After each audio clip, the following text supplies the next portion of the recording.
Ed, how did you get your voicemail to sound British? It's a setting. Okay, well, how do you do It's it? less about how and it's more about why, you know? Well, Miguel's the why, I'm the how. Okay, let's talk about the why first and the how. A little bit of why I felt like American Siri, 1, is an awful voice, and 2,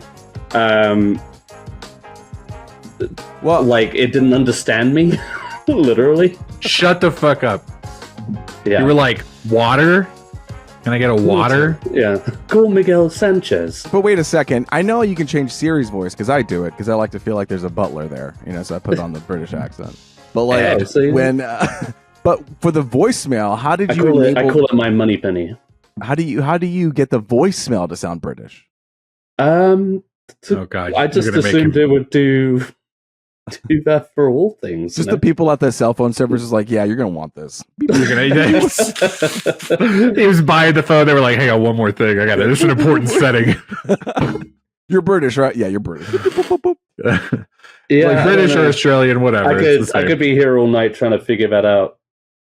Well, we don't have all night. We have a podcast to talk about. Here we are. Welcome back to Punch Drunk Nerd, the podcast where 3 friends, 3 amigos, 3 bambinos coming together to talk about nerd shit. It's me, Luis Gonzalez, and with me is Miguel Sanchez and Deadpool. And every week we have a featured discussion about a movie, an event, a thing, a TV show. We talk about what we're into, and we talk a little bit about the news. So the first thing we're going to do is talk about the news. Ed, what's some big news that's been happening in the entertainment industry? Oh, you know what? I put it on the notes today. I'm writing blind today, guys. I don't have my laptop or my actual printed notes. I feel like you're lying to me. You're lying to me a little bit. Are you wearing some kind of, I don't know, some kind of? Wait, Miguel, are you lying too? Yeah. Whoa. Ed, you're putting a poker face. Hey, Miguel's putting a poker face too. Guys, speaking of poker face 2, there's going to be a Poker Face season 2 coming out very soon. It's going to star Giancarlo Esposito, probably as a bad guy, Kumail Nanjiani, and Katie Holmes. Katie Holmes? A safe bet, because most of the guest stars in season 1 in their little anthologies were all the killer kind of thing. Right. In a sense, in some degree. But yeah, that's fun. I'm excited for Poker Face. I guess that season 1 came out longer than I expected because the we'll talk about it shortly. But anyway, it's been a minute, I guess. So I think I'm excited that they're continuing. So Poker Face is a series that came out on Peacock, I think 2 years ago. Was it 2 years ago or less? Yeah, we covered it. It's with Natasha Lyonne and the director of The Glass Onion, Ryan Johnson. Ryan Johnson. They teamed up together to work on a series that was like a mystery series. So if Knives Out wasn't enough for this guy, he says, I got to do a TV show as well. This guy's just pumping out mystery content from movies to TV. He's rocking it. So they're doing a Poker Face season 2. He keeps it so fresh every time. Yes. It's like it's a whodunit done backwards, almost in a way. Yes, I do like that part. Yeah, part of it. Yeah, you see the ending, and then you see like just like a vignette or a moment, and then that's the cold open, and then you jump to like 2 days before, right? You know? Where like picking up where Natasha Lyonne comes into it. Yeah. No, that's exciting. I mean, he knows how to pull a cast, does Ryan Johnson? And he seems to be in his happy place with all these mysteries. So keep him coming, I'd say. Okay, this random tangent here. He can pull a cast. He's great at pulling casts, right? What? But can he do it? Can he use them? He's pulling at them. No. Who else is really good at casting people? I'm going to say Christopher Nolan. As of late, he can cast like a bunch of people. That's like, oh wow, that's a plot. Wes Anderson, Quentin Tarantino. Tarantino for sure. Sometimes it does feel like they're just grabbing and just throwing in because a lot of these stars come in and have bullshit to do. You know what I mean? Yeah. And I guess just want to be a part of that director. Of the fun. Like joining a Wes Anderson film feels like a theater ensemble where they get together for dinner afterwards every day, and it's real chill. Aww. Like I want to be a part of that. Whereas Christopher Nolan, it feels like the Christopher Nolan Academy of Film, where nobody gets to sit, but goddamn, is it exhilarating? Do you think that's true? Is that a real thing? Yeah. That he doesn't let people sit down? I don't think it's more of a... I think he just does not allow seats on set. So where do you go? Right. So where do you go when you need to sit down for a minute? I mean, have you guys stood on your feet for back to your trailer? More than 8 hours? Get off my set. Miguel, I used to have to be on my feet for like 12 hours a day. That's what I'm asking. Like, but normally, as we currently are, okay. Yeah. You know, it's love to live in the past a little bit, but we don't stand for 12 hours at a time now. No, sure. You know what I mean? So if you had to, you would be like, shit, I'd really love to sit down for a second. Sure. I would do two things. One, I would sit on the floor, and two, I would pull an apple box and sit down on that. Hell yeah. Do a lot of like football players, like when they kneel for the coach, you know? All right, coach. I could see Nolan doing that. I just Paul Thomas Anderson, by the way, to throw out another director. I just thought about Paul Thomas Anderson. Okay, PTA. Miguel, you're going to throw something out? No, it feels like I've missed my moment. Okay. Oh, okay. Oh, were you gonna have a joke? No. Did you want to be funny? No. Do you want to be no, I'll tell you what I'll do. I'll just sit down. Okay. Are you standing? You see, Ed, he was acting. He should get an award for that. Speaking of awards, we got some Emmy nominations. Some people are getting awarded for their acting. I didn't realize we were hitting Emmy season already. I thought the face I made this time when I saw this on the doc, I said, "No, not now, not now." Okay, we've entered into award season. It's July. It's so July. Soon. Yeah, what? This is supposed to be bullshit blockbuster movies talk right now.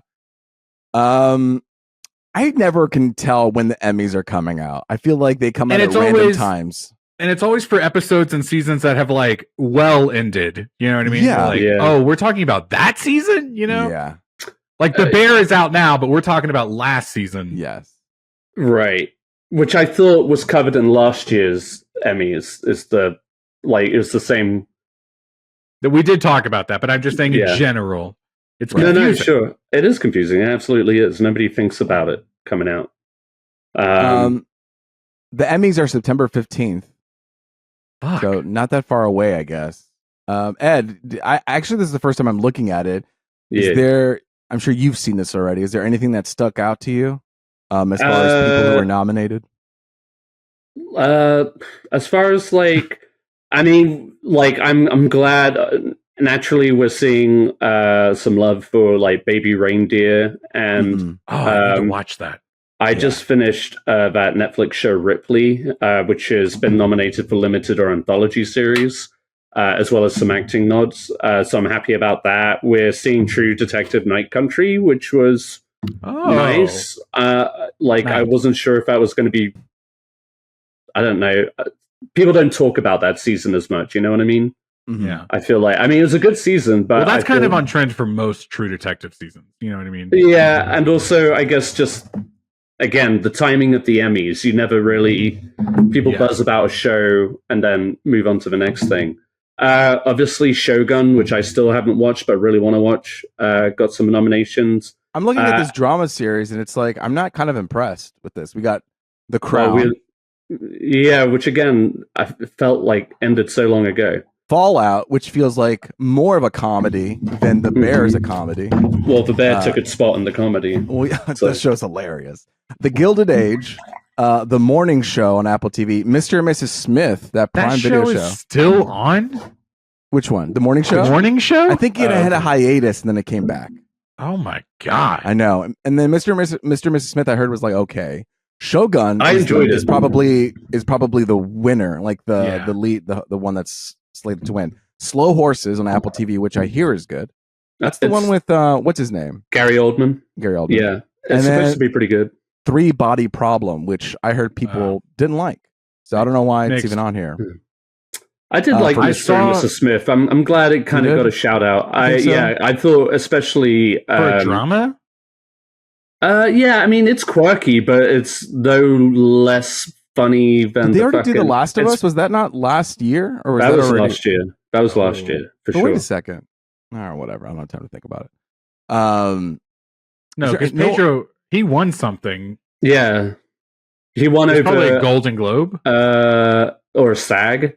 Maybe, yeah. Yeah, He was wearing that like Spaniard shirt. Yeah. And he was just like, I'm drunk, and he beat Kieran Culkin. Yeah. And they had that like faux rivalry.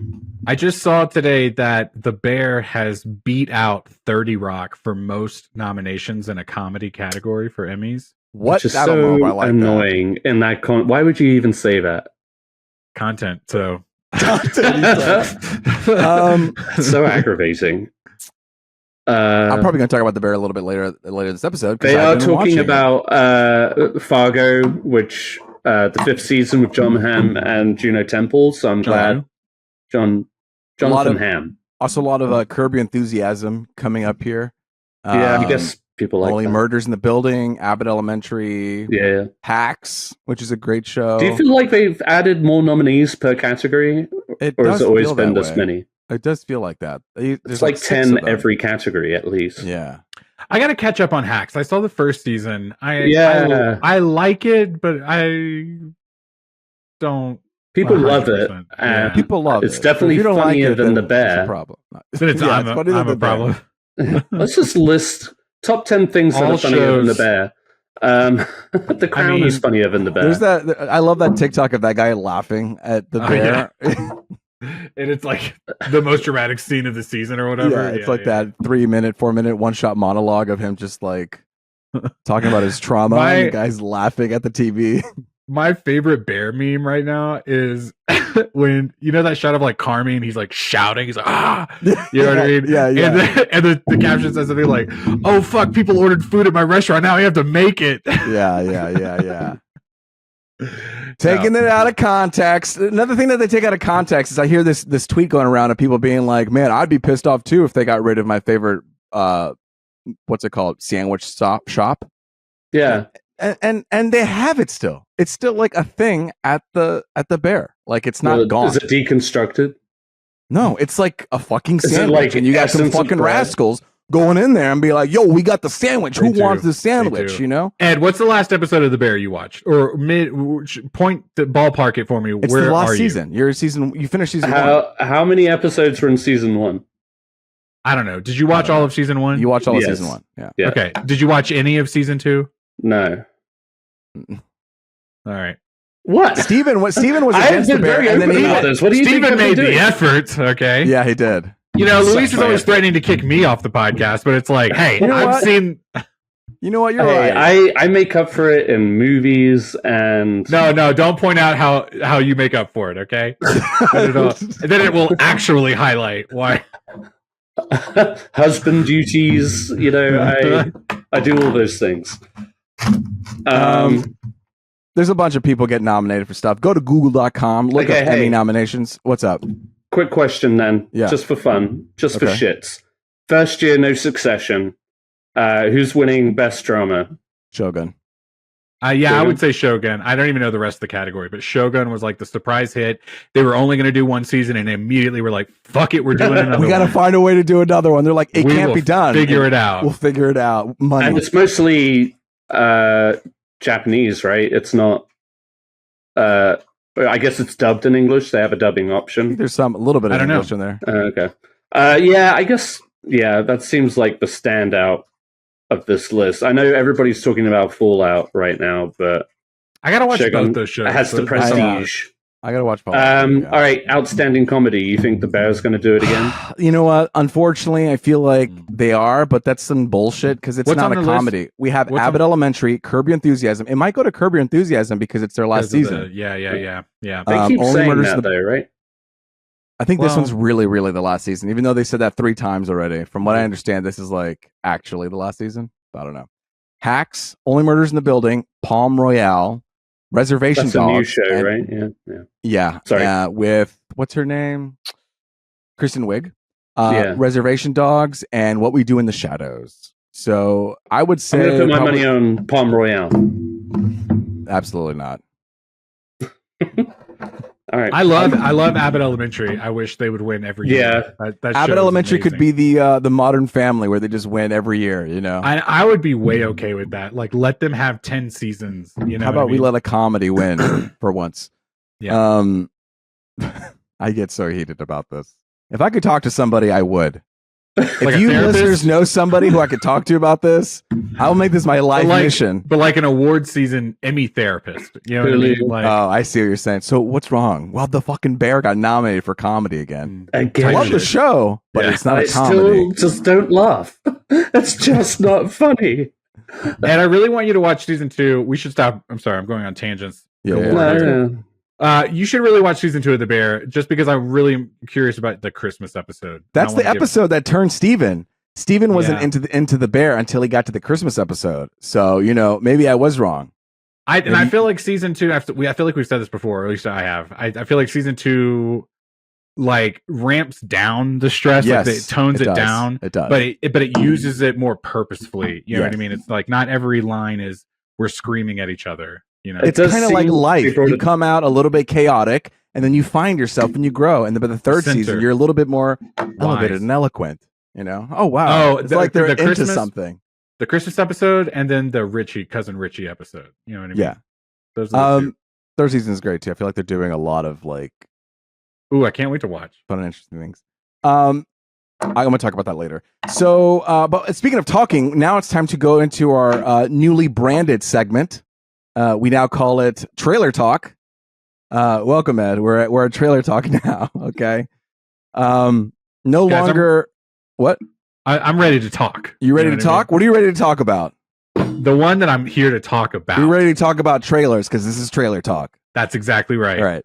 The one that I'm least excited about, but the one that everyone's going to want to, hear us talk about is Captain America: Brave New World. Yeah. This is a movie that has been riddled with reshoots and terrible reviews and just they're dumping. The early screenings. People have not been liking the movie, so they've been doing a lot of pickups. I feel like they've been doing 2 sets of like pickups, and they've been dumping a lot of money into this movie. They just cast Giancarlo Esposito like a month ago, and then went into reshoots. Oh, just to add him into this movie. I completely forgot that we got that Giancarlo Esposito a while ago where he was like, I'm in Marvel. And then he just shows up, and I didn't even realize that was the role he was talking about. Wow, what a wasted potential for him just to be. Waste. Yeah. And then he's like, I'm going to have my own TV show. And I'm like, no, we don't care. Like that, and that's not on him. It's more so it's just like, that is just not what we want. Also, that character in the trailer, I don't want him to have a show. I'm tired. Like, look, all these nonsense characters with shows. This is too much. We need to just take a little breather here. The thing is like, I know what they're trying to do. They're trying to bring it back to the Winter Soldier vibe with the whole like music and the tone of it. But I just still feel like it's covered in this whole, I don't know, cheaply made Marvel skin that they have, where they've made it into such a factory thing where it's like, we do this, we do this, we do this, we do this. That it still feels a little soulless. Like it. I mean, the trailer came out and people on Twitter immediately were like, this is a $300 million film and look at the CGI in this one shot. Yeah. You know what I mean? That's like him standing in front of the flowers or whatever. And it's like, it's tough, man. It's tough. Yeah. I will say I kind of like what Anthony Mackie's doing in the trailer. You know what I mean? I've been kind of like that's good on him as Captain America, but it's gonna be cool.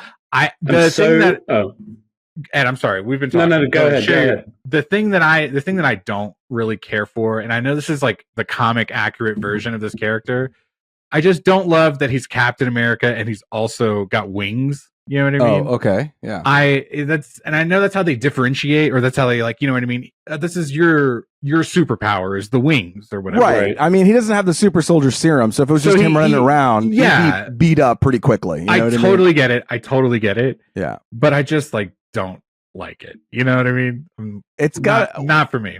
Okay, I get it. Now, thoughts, Ed? Do you have any thoughts before I bring in a new thought here? No, go ahead. The Red Hulk thoughts. I don't care. Like, I understand the point, but I just don't care. Here's the thing. If there was any sort of potential to that plot line or character, I just don't think it would be out there as much as it is, and I don't think they would have alluded to it in the very first trailer. Apparently, he's not even the main villain of the movie. You know what No, I mean? he's definitely I'm not getting the that villain. impression either. No, I didn't get that he was the shows up- villain of the movie. I think he's just like got problems, and they'll figure it out, and they'll be like, "We're friends again," and then we're gonna fight the bad guy. We'll This work is- together. This is the Gladiator 2 syndrome, you know, where it's like Pascal versus Mescal, Yeah. you know, and you Harrison think that Ford versus. Wait, what are you saying? Anthony Mackie. Well, no, but comparing- like, how are you? So you didn't, like, you didn't really listen to the episode last week. We talked about this last week. I said I was gonna. No, like Paul Mescal and Pedro Pascal. Pedro Pascal, yes. yeah. But And this, They're setting them up in Gladiator to be like the rivals, but it's not really they're not really the bad guys. You know what I mean? It's like someone else is the bad guy. Okay, right? Yes, it's the same situation. Like Red Hulk's supposed to be, but I already like he's not. Like come on, he's gonna Harrison be Ford. like a side mission almost. Could you guys see a world in which Harrison Ford comes back as Red Hulk in a future movie? No. I don't think so. I don't know why they cast. I don't. You don't think so, but he came back for Star Wars. He comes back for money. Sure, but you picked the most like non-committal actor, and I mean that respectfully. Like he doesn't give a fuck.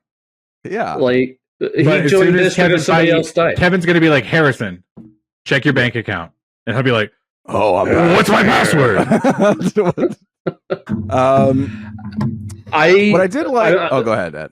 Sorry, I do just to throw some ideas or whatever. I am glad they moved past the Falcon and the Winter Soldier outfit, the suit. I hated that look. I love the white suit. I love the color scheme on that Captain America suit that he has at the end of the trailer. You know what I mean? Yeah. That blue one, that dark navy blue, the red and the white. Oh my god, it looks beautiful. Yeah, it looks good. I don't love the wings. The wings got to be there. I feel like I understand. Say, like, oh, Ed, have you seen this?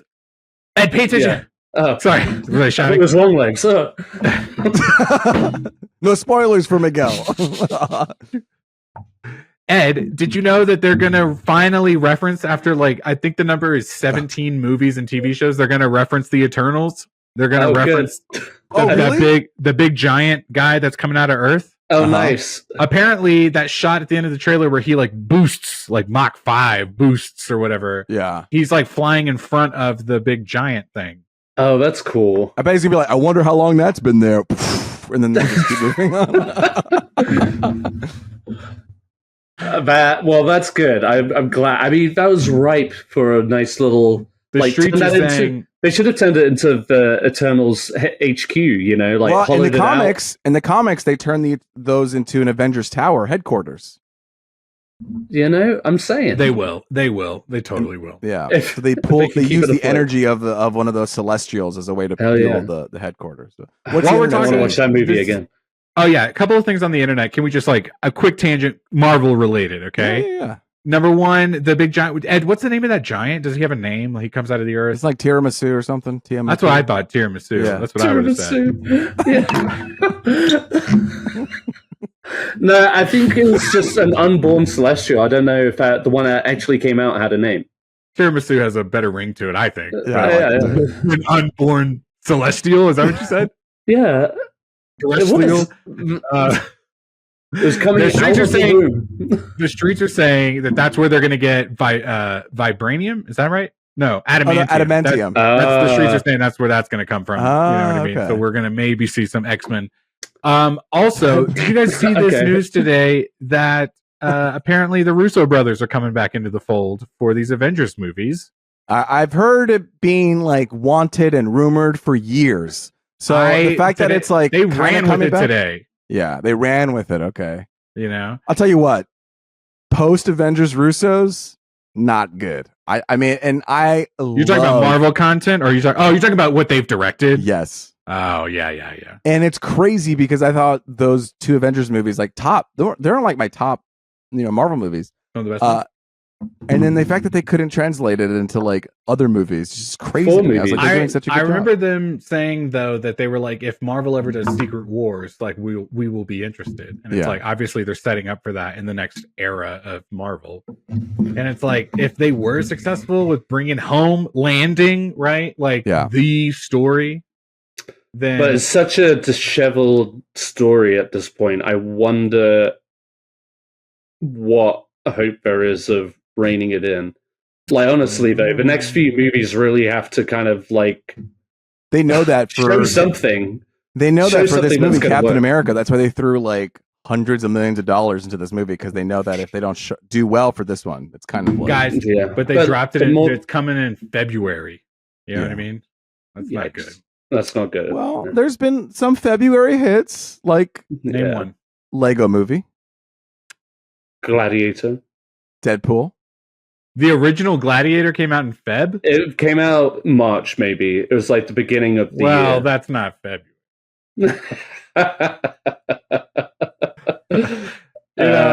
Everything No, everywhere this all at isn't once. some sort of like revisionist history. No, that came out in January. No. Movies that have come out in February. No, Google good movies that have come out in February. The Academy Award winning Black Panther, That's What true. is That's that? true. That's true. the 2016 Deadpool, the Yeah. Lego Movie, Hitch, All right. Get Out. Yeah. Oh, Um, okay. You're kind of naming some pretty big hits. Yeah, that's okay. what I'm saying. Silence of the Lambs, Oh, yeah. Shutter Island, Uh, The Passion of the Christ. Whoa, whoa, whoa, whoa, whoa, whoa, whoa, whoa, whoa, whoa, whoa, whoa, whoa. Go back a half step. Why are you saying like that, Ed? To Shutter Island. I could have sworn Shutter Island was like in the summer. Oh, Maybe it's I like mis- a time okay. discrepancy. I thought you were like, Yeah, no, I might be. Martin, who? It was a long time ago when I saw it in theaters, obviously. But yeah, I could have sworn that was like a summer release, but never mind. Whatever. Domestic release was February 19th, 2010. And video release was June 8th, 2010. almost 15 years old. That movie. Yeah. That's insane. Almost as old as Scorsese. So not all hope is lost in February. Anything else to talk about with Captain America, Brave New World? I've got zero more things to talk about. I got one thing to say. Did you guys see the Captain America Falcon Soldier Winter thing TV show? Yeah, we all did. I thought. Okay. Yeah, didn't we? They have the other guy who was like, I had the super serum and no one talked about me. I forget what his Yeah. name is. Oh, Isaiah. Isaiah? Isaiah, that He's sounds right. he's in the movie. Yeah, I kind of liked how he's in this movie and he's kind of Yeah. throwing a spin at it with some sort of Yeah. like assassination attempt. I liked that. That was one of like the really gripping moments of Falcon and Yeah. Winter Soldier was how they played with that. Yeah, And I kind of like would want more. So I really like that they're bringing him. if they play into with the those. fold. Yeah, And it was such a powerful theme. You know what I mean? Like it was. that doesn't play out as much as it could have for sure. Yeah, but also because they're like, well, let's save it for this other thing, Mm. Yeah, which I feel like is the problem with Marvel. Like, Are we trying? we are can't ever they- just have the full thing. Yeah, that's true. I can't remember. Did we? You don't see bad Steve Rogers in this trailer, right? Oh, We US agent? may, No. and I wonder if we will, only because Of they're the going to rewrites? set up Thunderbolts? Yeah, Yeah. because I did. I like that element of that story too. I like that. yeah. That kind of the more. I don't know, not as wholesome Captain America. I'll tell you what, if this movie came out maybe like a year after that Falcon and Winter Soldier series, I would say no. You know what I mean? Like chronologically, no, we already had that story. I don't need it to Right. show up again. This is Sure, what's sure. repeat. But since it's been so long since we've seen that show in US Agent, it's a little bit of like, well, They maybe gotta- it's time to see it. But back to back, Mid-credit it scene. feels like a little bit, you know. Yeah. So yes, we like I said, we're gonna have Isaiah trying to kill someone, trying to terminate their lives. Speaking of terminating lives, Terminator 0 is coming out on Netflix. I just want to say that I was setting you up for that earlier, and You you were did? like, I was like, yeah, I've got zero to talk about. Okay. That was good. Okay. You were on You your remember head that shit. one time you gave a segue and then I get a segue in the segue and you were like, I I was don't like so that. mad. I didn't like that. I was like, Okay, are you being disrespectful, or are you just like? I think I had that locked in my head. I should have let it go and just go with the flow. You know what I mean? I was ready to do. Yeah. Welcome to Pump Drunk, where we drop segues. Like we'll just do them. You know? Yeah. Ed, do you have anything else to say? Are you done? About Terminator Zero? Do you have zero things to say? Let's talk about Terminator I have Zero. things to say about that conversation. I do have plenty to say about Terminator Zero. Okay, hit me with it, Betty. I just thought it looked really cool. In a world where the Terminator story is like way overplayed or just like not well served these days, it is time for like a little switch up, and I feel like maybe animation is the best way through that. I thought a lot of the animation looked really cool. I thought the kind of anime style works well with the Terminator story and vibe, the look. And I think that's evident in the trailers. I thought there were some really cool shots. I don't know really what kind of storyline it's following, but it piqued my interest. And animation series are kind of in a moment right now, I feel like. Obviously, we're seeing reboots of like classic ones, i.e. like X-Men 97, but like you guys like Invincible, or Miguel does at least. You guys should watch that. So I hear, it's just like, I don't know. You talk about that one on Netflix, Arcane. Yeah. Right. So that's an animated show. I'm not wrong. I think it can express a lot of things with animated shows more than you can sometimes differently. You express things differently. It can add another level of, I don't know, intensity almost. Mm-hmm. It's piqued my curiosity, I'll say that. We're also expecting an animated Lord of the Rings film at the end of the year, War of the Rohirrim. So, I don't know. I'm here for it. Yeah. Miguel, you've shaken your head a lot, so clearly you're not going to see it. You have zero thoughts on Terminator Zero? I have a lot of thoughts. Okay. I tried watching this trailer. I did cut it off. Okay. Gosh. Yeah. 3 minutes. Couldn't even give it 3 minutes. You give it 10 minutes, but not trailer 3 minutes? You guys, I know. I get the bit you guys are doing about me right now. But I just want to say, I'm not into anime. I'm not into this like style of storytelling. I'm also, it had two things working against it.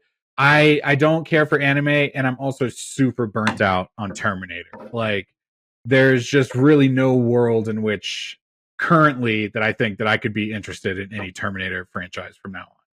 So it's just like automatically not something I'm into. You know what I mean? Ed, you were like, I don't know what the story is. Here's the story, baby. Okay, robots. Okay, okay. Future. Okay. All right, past. Somehow, in some way, John Connor is going to be included. Okay. I mean, maybe so.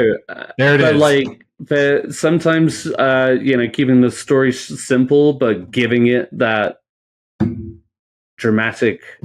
I don't know. So here's the premise. In Japan, Malcolm Lee has been developing another AI system that is intended to compete with Skynet. As Judgment Day approaches in 97, Lee finds himself and his 3 children pursued by an unknown robot assassin. Wait a second. And a mysterious soldier from the year 2022 has been sent to protect him. Okay, first off, not Ed interrupting me to tell me to be quiet when his whole bit is stepping on lines, okay? Oh, what's my bit? I'm sorry. Is that the guy from Terminator 2? No.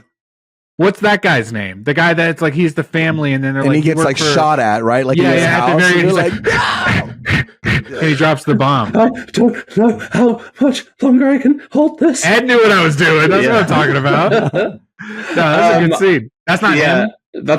That's Dyson, isn't it? Oh, okay. Dyson, the vacuum. Vacuum. Nice. I get this bit you guys are doing. Hang on. Miles Dyson. Miles Dyson. Miles and Malcolm. You see where I got confused. Yeah. You say him. So yeah, fair. It also just plays with the idea that Judgment Day comes no matter what. no matter what. Like if it wasn't Miles Dyson, it's this guy Michael Lee or whatever. Malcolm Lee. I'm in between you two where I'm kind of Terminatored out, and so when this popped up, I was like, ugh. Genuine question. And this isn't... Hold on. I'm gonna get to you. I'm gonna. Sorry, I know where you're going, and I want to complete it. You know what I mean? Yeah. I'm just like back and forth. Future, like I'm a little bit done. Let's just like stay in the present. How about we do that a little bit? You know. And then I started watching the trailer, and then about 30 or 40 seconds in, I was like, all right, I'm in, because I like the anime aspect, and I like how it's like expressing a lot of things that I haven't been getting from the very flat and boring Terminator movies of late. Yeah. I feel like there's a lot of expression. I feel like they can do a lot more nuanced storytelling. And from what I just read, this is the same studio that did Ghost in the Shell, which is a high acclaimed animated movie. Yeah. Okay. So wasn't into it. Then I watched it. Now I'm into it. So it feels like they can make the Terminator scary again. Yeah. In a way. In its own way, with the animated style of it.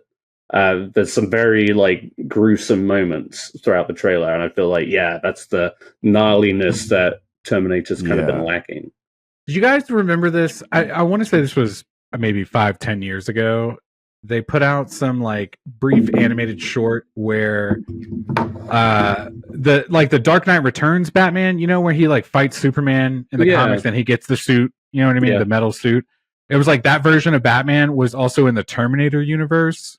And like him, like he was working with John Connor. Like there's this whole like there's like this whole opening to this anime that's like he's like driving the Batmobile and he's like talking. He's like John. He's like talking to him on the earpiece. Do you remember this, Ed? I feel like you saw this too. You look it's ringing a bell.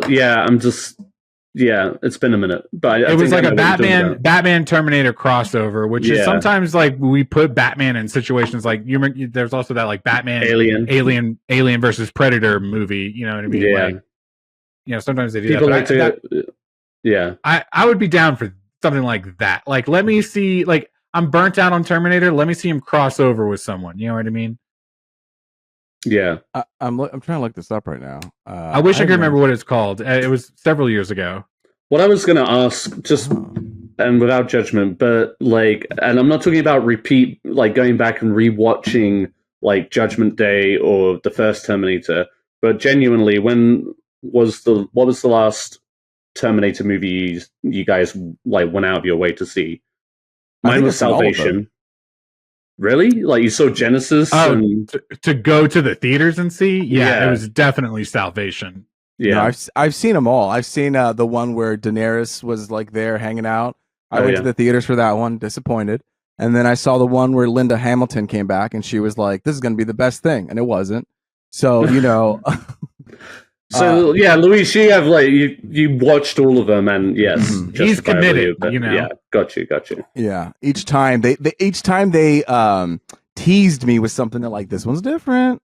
You know, this one's different. And James then Cameron's producing. Yeah, exactly. Yeah. And so after that, I was like, oof, I don't know. I just need a break. He would have to come back and direct the movie for me to be like, okay, I'm into it, because I'm a James Cameron stan. You know what I mean? Yeah, or like do something that seems to be as appealing and like deliberate as like Alien Romulus. You know what I mean? Put a fucking Terminator in Avatar land. You know what I mean? Like this is let me see some bullshit. No, that one Avatar movie that they're supposed to come back to Earth. You know what I mean? When they land on Earth, it's fucking Terminator time. Skynet is running Earth. You know? Yeah, now we're talking. Louis. Okay, you got me. He's like, I see you. He's like, grrr. You know what I mean? Like, and humankind is on a boat. It's called the Titanic. And they go into the abyss. You know? That's good. Ripley shows up for some reason. And then they're down there like, oh, aliens are coming down, and it's the Pandora 3 or something like that. But the silhouette of the Avatar, it'll look like the alien with the tail, and then he'll get closer, and he'll be like, "Oh, it's a different alien. It's okay." I see you. Yeah.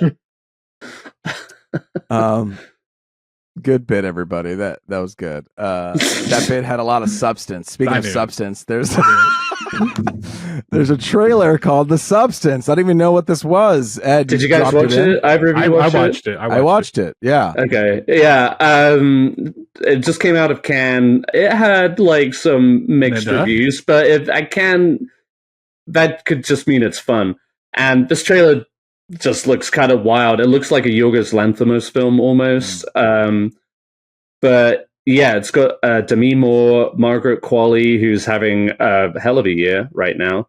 And she was in Once Upon a Time in Hollywood, right? That's that girl? Yeah, she was Once Upon a Time in Hollywood, but this year she's been in Drive Away Dolls, Kinds of Kindness, this movie. She had a bit in the other Yorgos movie that I can't remember for some reason. That one. Poor Things. She was in Poor Things at the end of that one. Dennis Quaid is in this movie. When he showed up, I was like, "Wait a second, what?" I was like, "Is this?" I second guessed myself. I was like, "Is that Dennis Quaid?" That was a moment where I was like, "Okay, I'll watch this." Like, what was the last time Dennis Quaid came out in something interesting? You know what I mean? Yeah, this looks very against type for him, which is fun. And to your point, like I don't know what you said, theatrical or something a second ago. It does look big. You know what I mean? It looks like kind of attacking my senses at the beginning of the trailer, but by the second half of it, I was like, okay, I'm kind of locked in here. Like it's Demi Moore, and is she playing the other? Is she's playing like the younger or like the whatever opposite version of Demi Moore? Is that what's happening? Or kind of. Let me read the plot real quick. A fading celebrity, Demi Moore, decides to use a black market drug, a cell-replicating substance that temporarily creates a younger, better version of herself. Okay, got it. So it's her, just young. But replicated, so a duplicate. Oh, so it's like a clone or whatever. Okay, yeah. Why would you want that? I wouldn't want a younger version of myself to compete with. Well, check it out September 20th to find out. No, I like that. The visuals look strong. That last shot, are they like mirrored to each other, right? And they're doing like kind of that bit where and then they kiss each other. She puts like the lipstick on or whatever. I don't know. By the end of the trailer, I was like, of all three of these movie trailers I just watched, I could maybe see this one. Believe it or not, I could maybe see that one. Okay, cool. Well, I'll take that. I did. Yeah, I thought it's the kind of movie that I would see and probably will try to. I will watch that at home. But that's like 100%. Right before my son is supposed to arrive, so... You're who? This thing, the son of mine coming. The boy. The boy. My heir apparent. The king consort. Yeah. Anyway, well, The Substance, there you go. Thanks for checking that out. You know, we do like some mainstream and some indie stuff. You gotta balance it out. Some anime here. But you know what I'm trying to hear about right now? Okay. Yeah. I want to get an update to this summer movie wager. Yeah. One of you should probably do that. Oh, fuck me, Ed. Why do because I have notes in front of me. Oh, okay. I can do it. Hold on. Let me find my phone. I'm sorry. I did update it, but I don't have my notes. It's okay. I'm going to... If you go to Instagram... If you go to Instagram at Punch Drunk Nerd, you click our link in our bio. Yes, we are finally that type of an account. You click the link in our bio, and it opens up our summer movie wager, and you'll see who's winning. Let's talk about the top movies.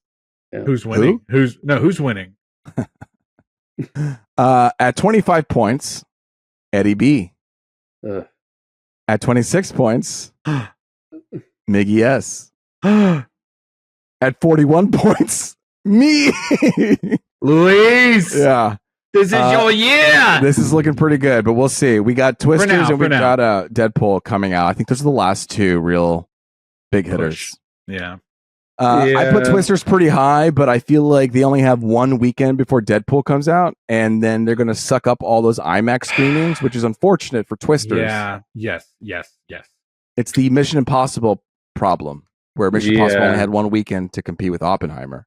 But Twisters has a PG-13, more just like general movie-going crowd. Yes. People like, I don't want Deadpool.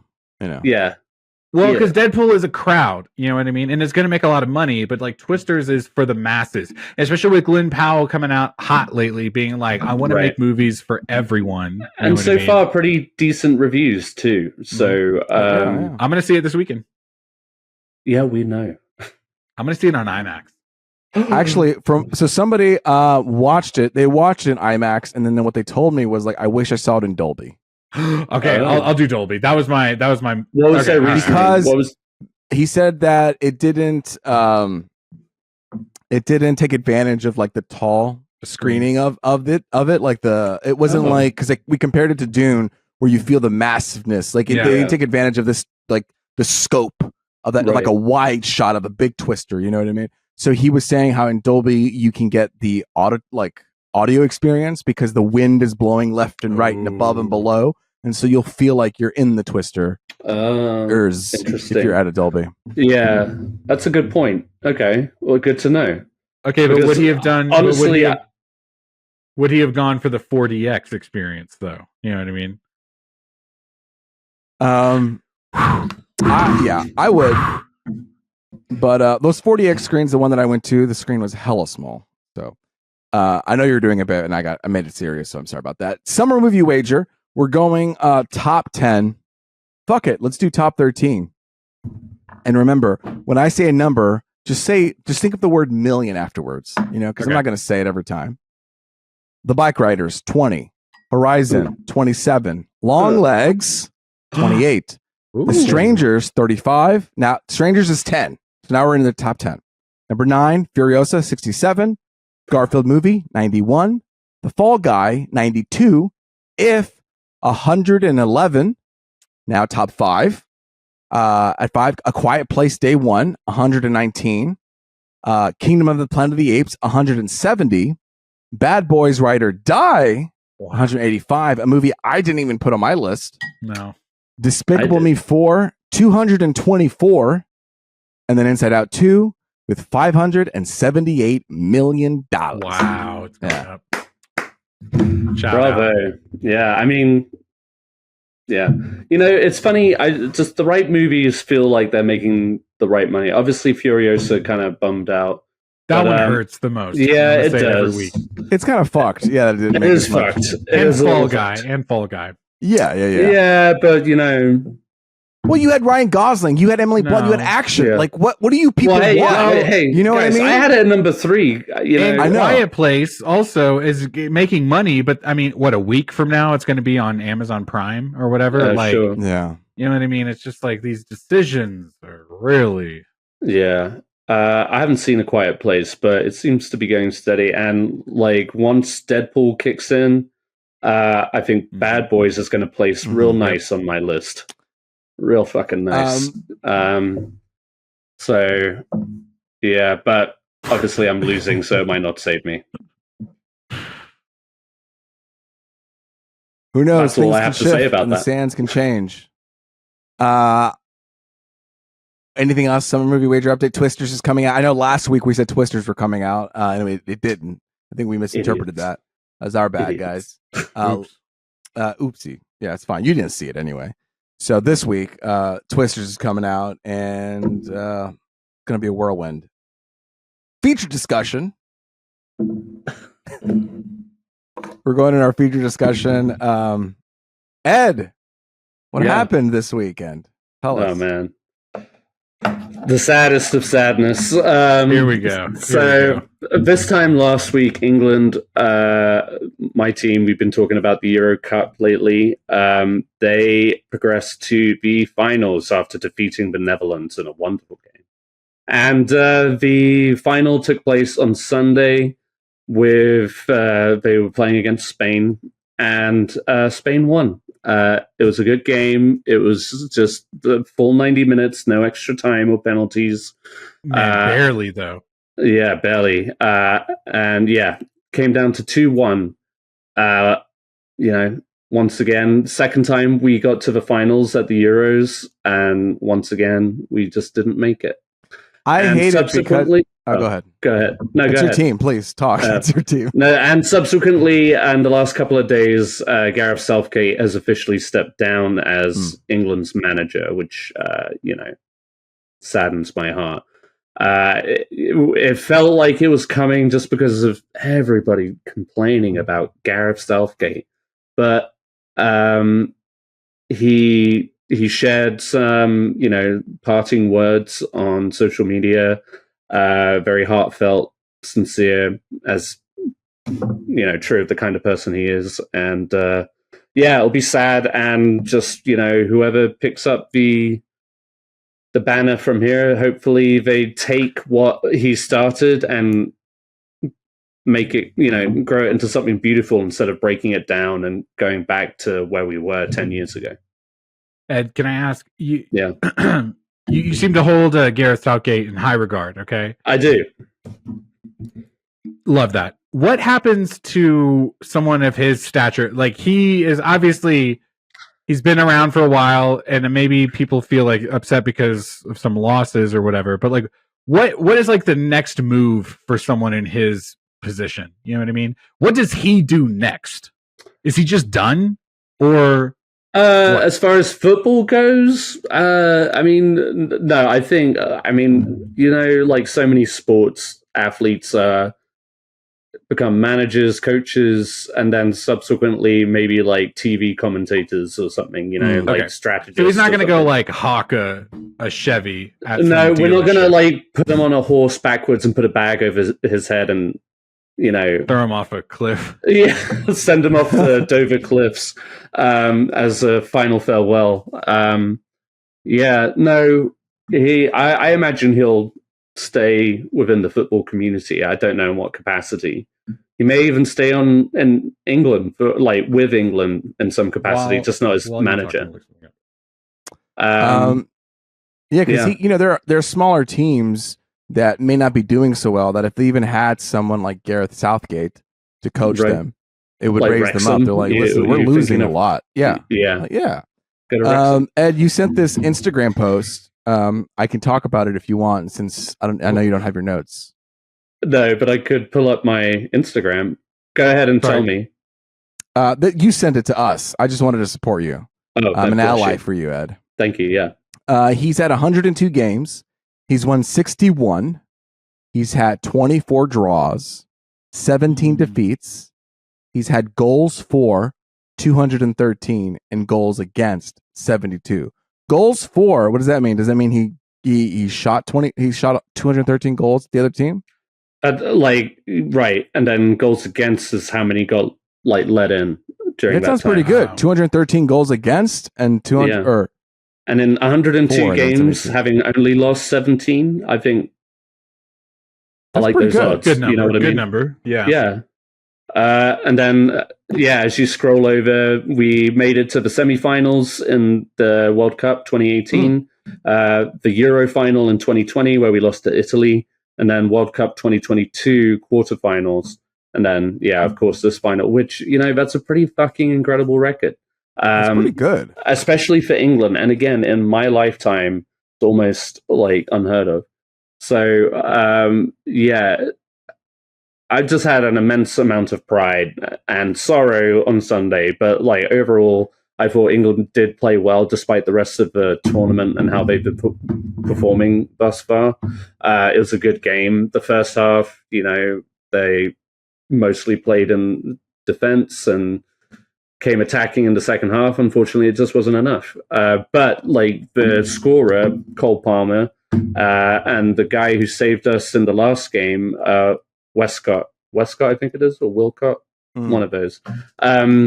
They, they're like the faces of England going forward.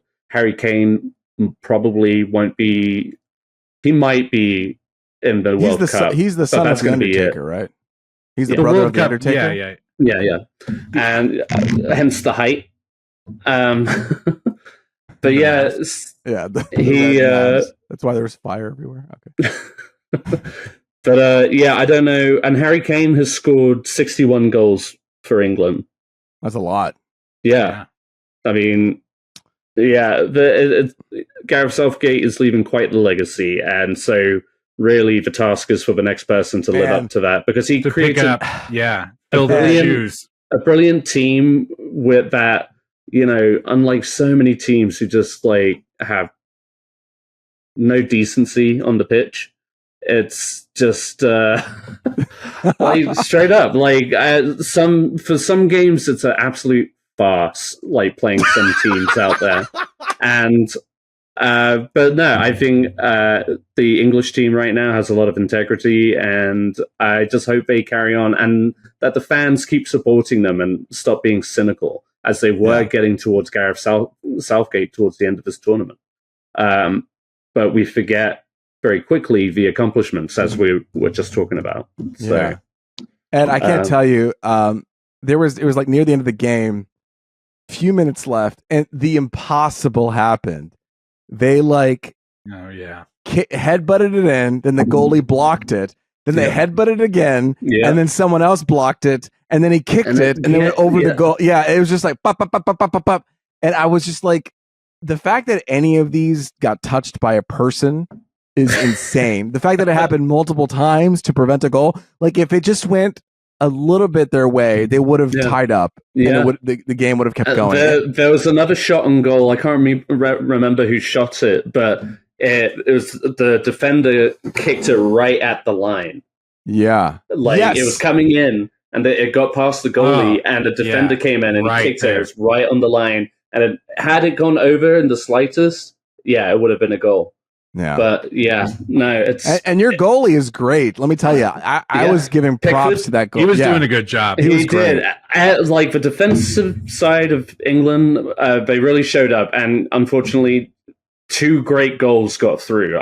You got to give the Spanish credit. They were like really good goals. The better team won. Cole Palmer had a wonderful goal. And that's the thing, and it's funny, I was texting our friend Bryce, shout out Bryce Perkins. I was just telling him in the moment, like leading up to Cole Palmer, he was subbed in to the second half of the game. And it was like around 65 minutes. And I told him, they're going to sub in Cole Palmer any minute now, like maybe in the 75th minute. And it was in the 73rd minute that he had come on and he scored the goal. And I was just like, hell yeah. Okay. What are you doing for the World Cup? Yeah. Seems like somebody might want you on their team. That's been Gareth Southgate's strategy this whole Euro, to be fair. Like, the second half of the game is when he has been bringing on Cole Palmer and getting results out of it. So, it was a magnificent goal. And that's just what I get so excited about football is like you have no idea how to predict what the fuck is going to happen. Genuinely, like so many top tier teams came into this tournament and mostly underperformed. France underperformed. The Netherlands underperformed. Spain did really well. Germany did pretty well too, but Portugal not so well. It was very mixed, and for that reason, it was a very entertaining Euro overall. But sorry, go ahead. No, do you only keep up with the national games, or do you keep up? Do you? Watch generally speaking, I'm not the most sport forward person. He's been living in America for too long. Yeah, even in England, I would watch certain games, but I wasn't watching it all the time. But who was your team in England? Southampton Saints. Wow. And then when I was even younger, I supported Newcastle. Oh, Newcastle, the black and whites. Yeah. Mm-hmm. Yeah.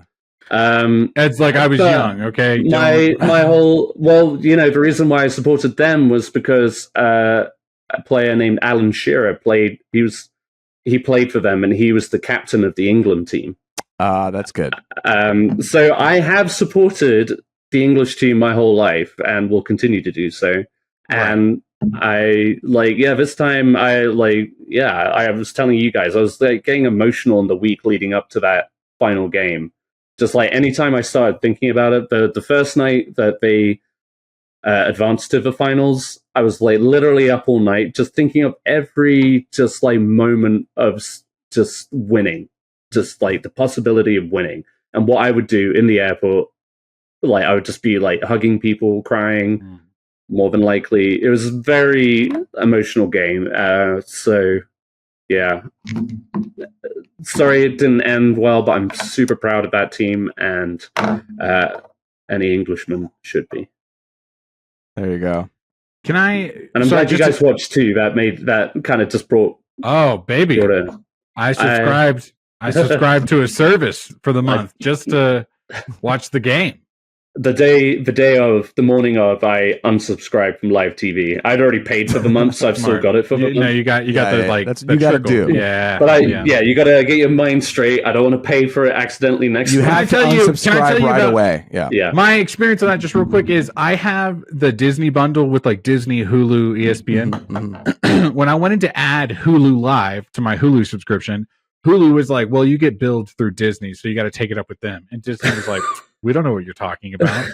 I had to like go find another service to do a trial with, just so I could watch those games. And it was good. It was a good experience, but it was as far as but it was just like you're bundled together. Like, you know what I'm here for. Why do we have to jump through all these hoops? No, it is kind of fucked. Can I tell you one last little thought about the soccer?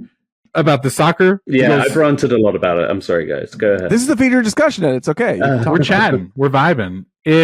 One of the things I'm so excited about is a couple of years, the World Cup's coming to North America. Yes. The US is going to have a ton of games. A couple here in Houston. Whoa. A couple so that's what I want to talk about for a second.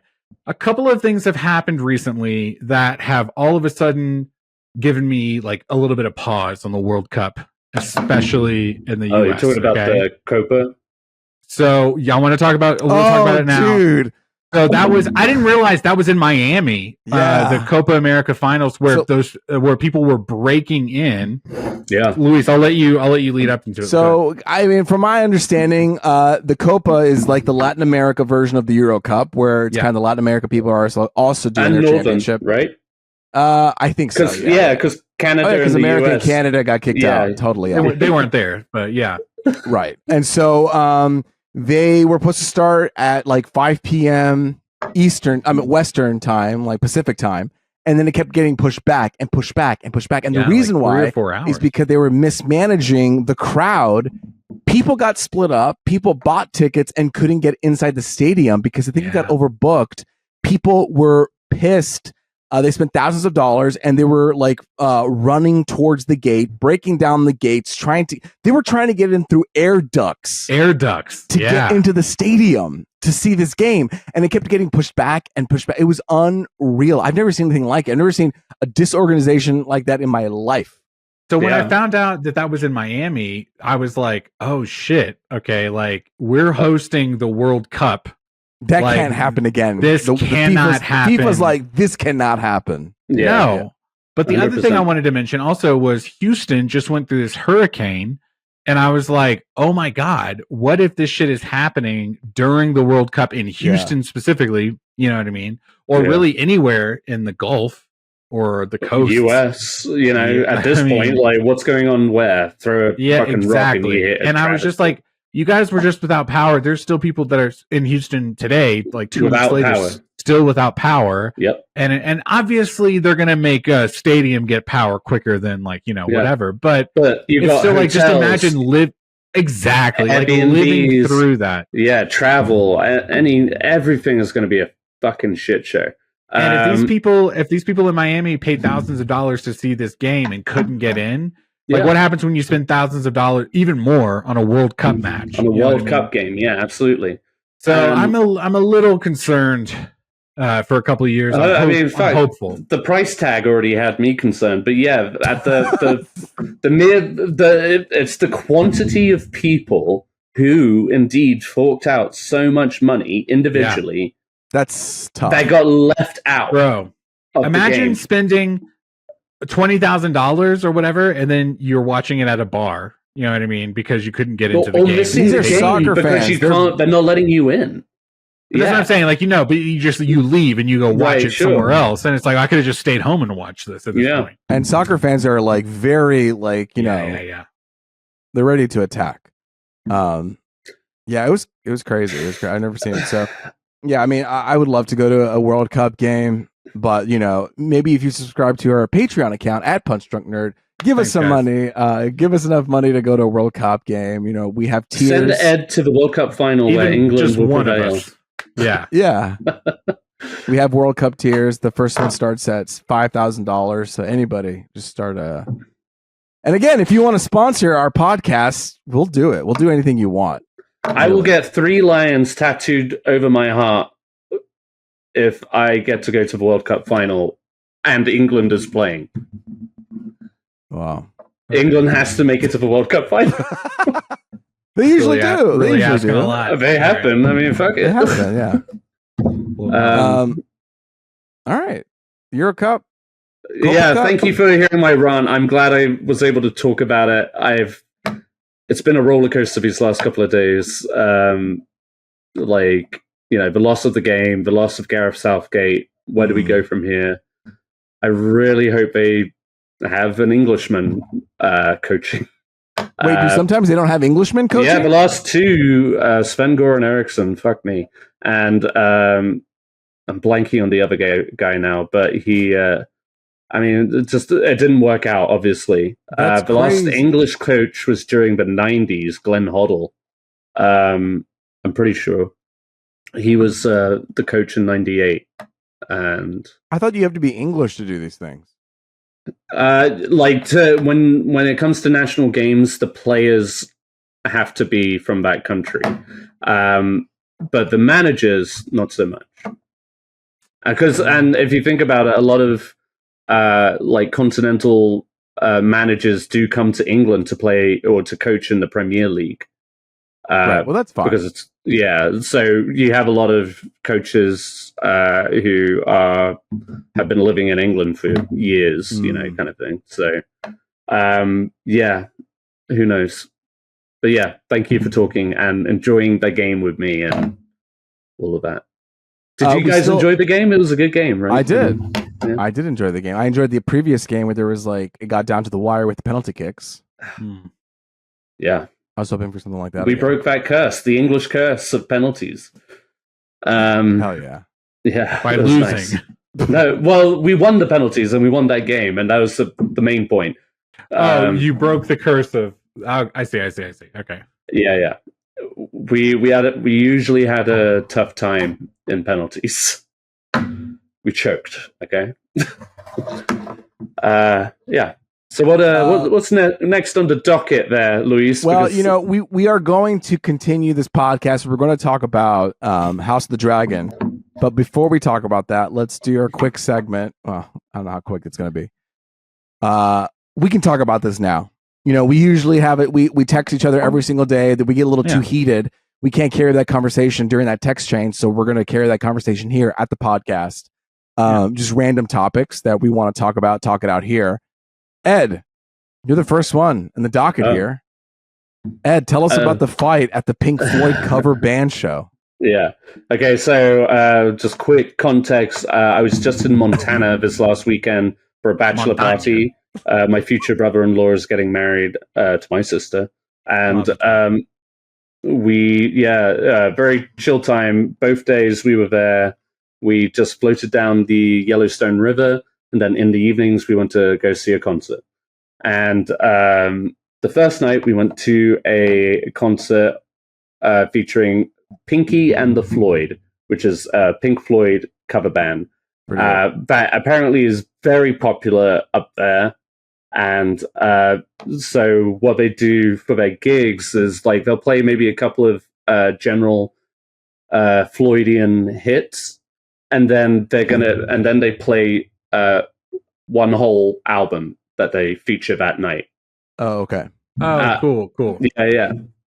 And let me tell you real quick about the band, Pinky and the Floyd. Shout out. They were phenomenal. Generally speaking, I'm not a huge Pink Floyd fan. Some people did a good job of putting me off of them during high school by playing them all the fucking time.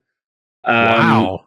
Okay. And I just, haven't listened to them really in over 10 years. But no, this really kind of warmed me up to them again. All the vocalists on stage were fantastic. It was a beautiful little venue. And then, like, maybe an hour before it wrapped up, two guys just, like, started getting into it. And I didn't see how it started, but You still all of a sudden, ended? next to the opening right next to me, like, near me, there was one real big burly like muscly guy came walking out, and this girl and this other guy who I assumed was her friend because they didn't look like they were together, and the other guy was like kind of big but fat, but tall, like, I don't know, and they were both like aggressively yelling at the guy who was kind of trying to walk away, and then they started getting in each other's faces. And again, people were trying to break it up. This was like a really kind of like hippie-ish It's mellow. It's chill. concert. Everybody was vibing. The music was great. And for whatever reason, I don't know what happened, so I can't take sides or whatever. But then, like, the fat guy, it escalated. The fat guy smacked the shit out of the muscly guy. And the muscly guy, to his credit, restrained from, like, attacking him right away. And then a moment later, it just kind of erupted. And before you know it, they were both rolling around on the floor. People were trying to pull them apart. And then the band cut in. And they were just like, hey, stop that fucking shit. You know, and we finally pulled them because they rolled into our group, basically. So us and everybody around us tried to separate them at a certain point. And Edball, you stepped in and you were like, hey, my man. It wasn't like that at all. You had like 30 people surrounding them, everybody trying to just like break it up. Like, everybody calm down. Wow. And they got kicked out. Like, the band would just like, get the fuck out of here.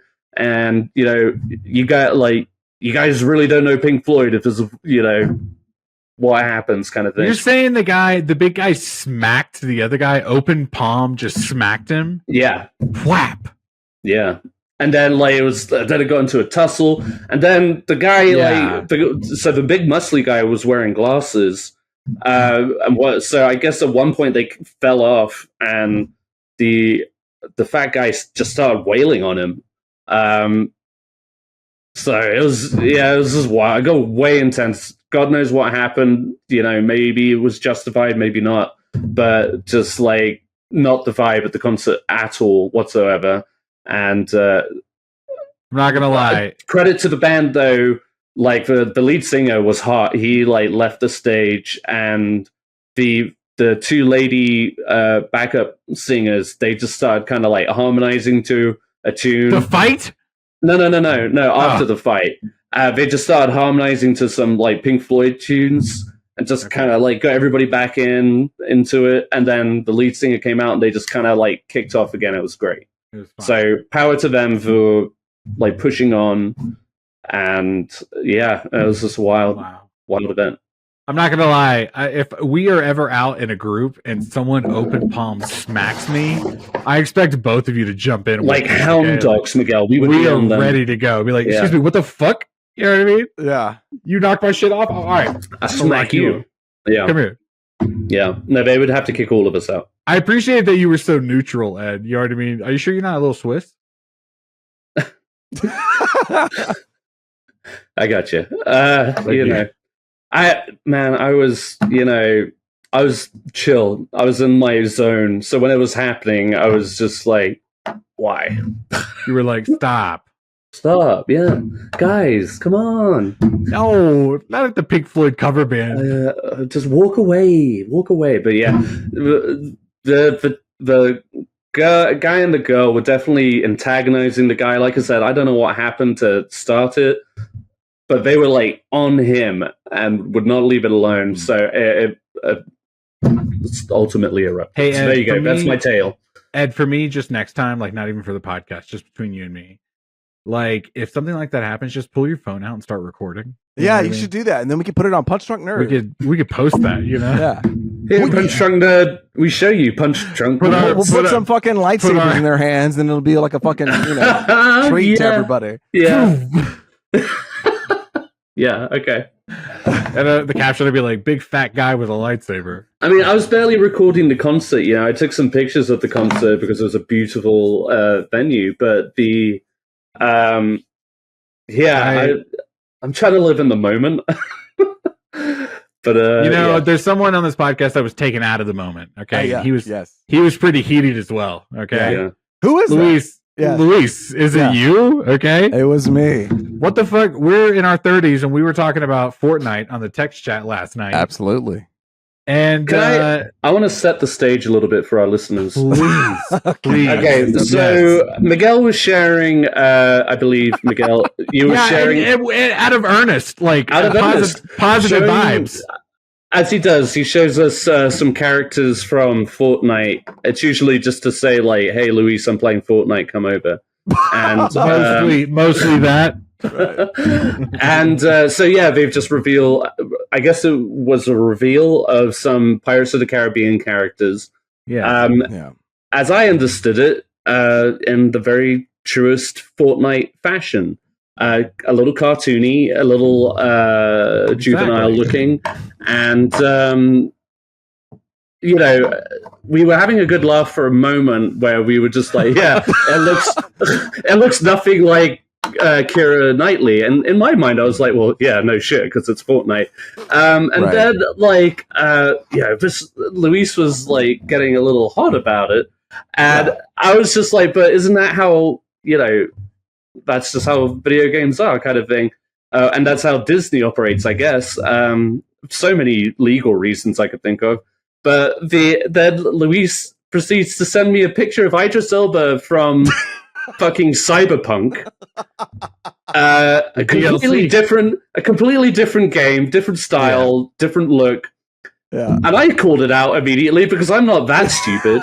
I was like, yeah, okay, this doesn't look like... And then you showed us a picture of Zendaya.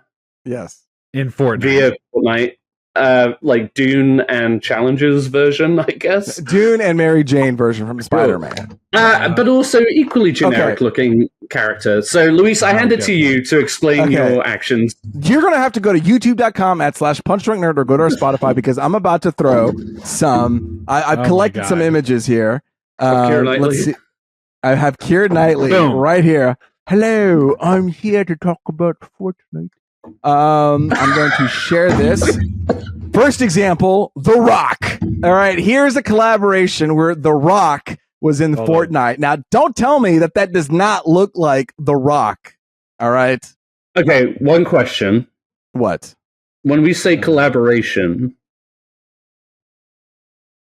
Make it bigger, yeah. How involved are these celebrities? Like, did The Rock sign off of They're getting paid. Lady Gaga just did it. Travis Scott did it a while back. Like these genuine question. Do you think that fucking Keira Knightley got a phone call saying, hey, we're going to turn you into a fucking Fortnite character? No. Because it wasn't Keira Knightley. It was Elizabeth Swann, which is the character. Disney. Okay. Disney owns the character, right? Like the rights to the character. So they don't care about Keira Knightley. Correct. You know what I mean? Right, but who has played Elizabeth Swann but Keira Knightley? You know what I mean? If I was playing a video game, Elizabeth fucking Swann wouldn't be the first fucking character, I tell you. Wow. Yeah, that's fair. That's fair. I wanted Davy Jones and Jack Sparrow on either side of you. Fuck off. Yeah. That was not Jack Sparrow. That was Barbossa, wasn't it? Well, yeah, that was Barbossa, but like if Jack Sparrow's there, yeah, and fuck it, I'll pick Barbossa too. He's got a first off. I mean, Jack Sparrow has a very iconic look. If it doesn't look like Johnny Depp, then we got a problem. You know what I mean? Who is this bozo coming in here? See the picture? Face, string beard. No, I didn't see the picture of him. I'm gonna look it up. Show it on the screen right now. All right, Johnny Depp. No, Johnny Depp, Amber Heard, poop. Jack Sparrow, Fortnite. Yeah, that's the picture right there.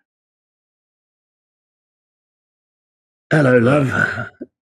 Yeah, I mean, it doesn't really look like Johnny Depp. Give you a break. The one where he's running they've away. even got the Lego figure. Well, yeah, Ed. Okay, hang on. Stop. When you buy these characters, you also get different versions of the Fortnite. Because, like, Fortnite has, like, Fortnite regular. They have Fortnite Lego. Kind of like you have different skins on Tekken or... Mortal Kombat. Yes.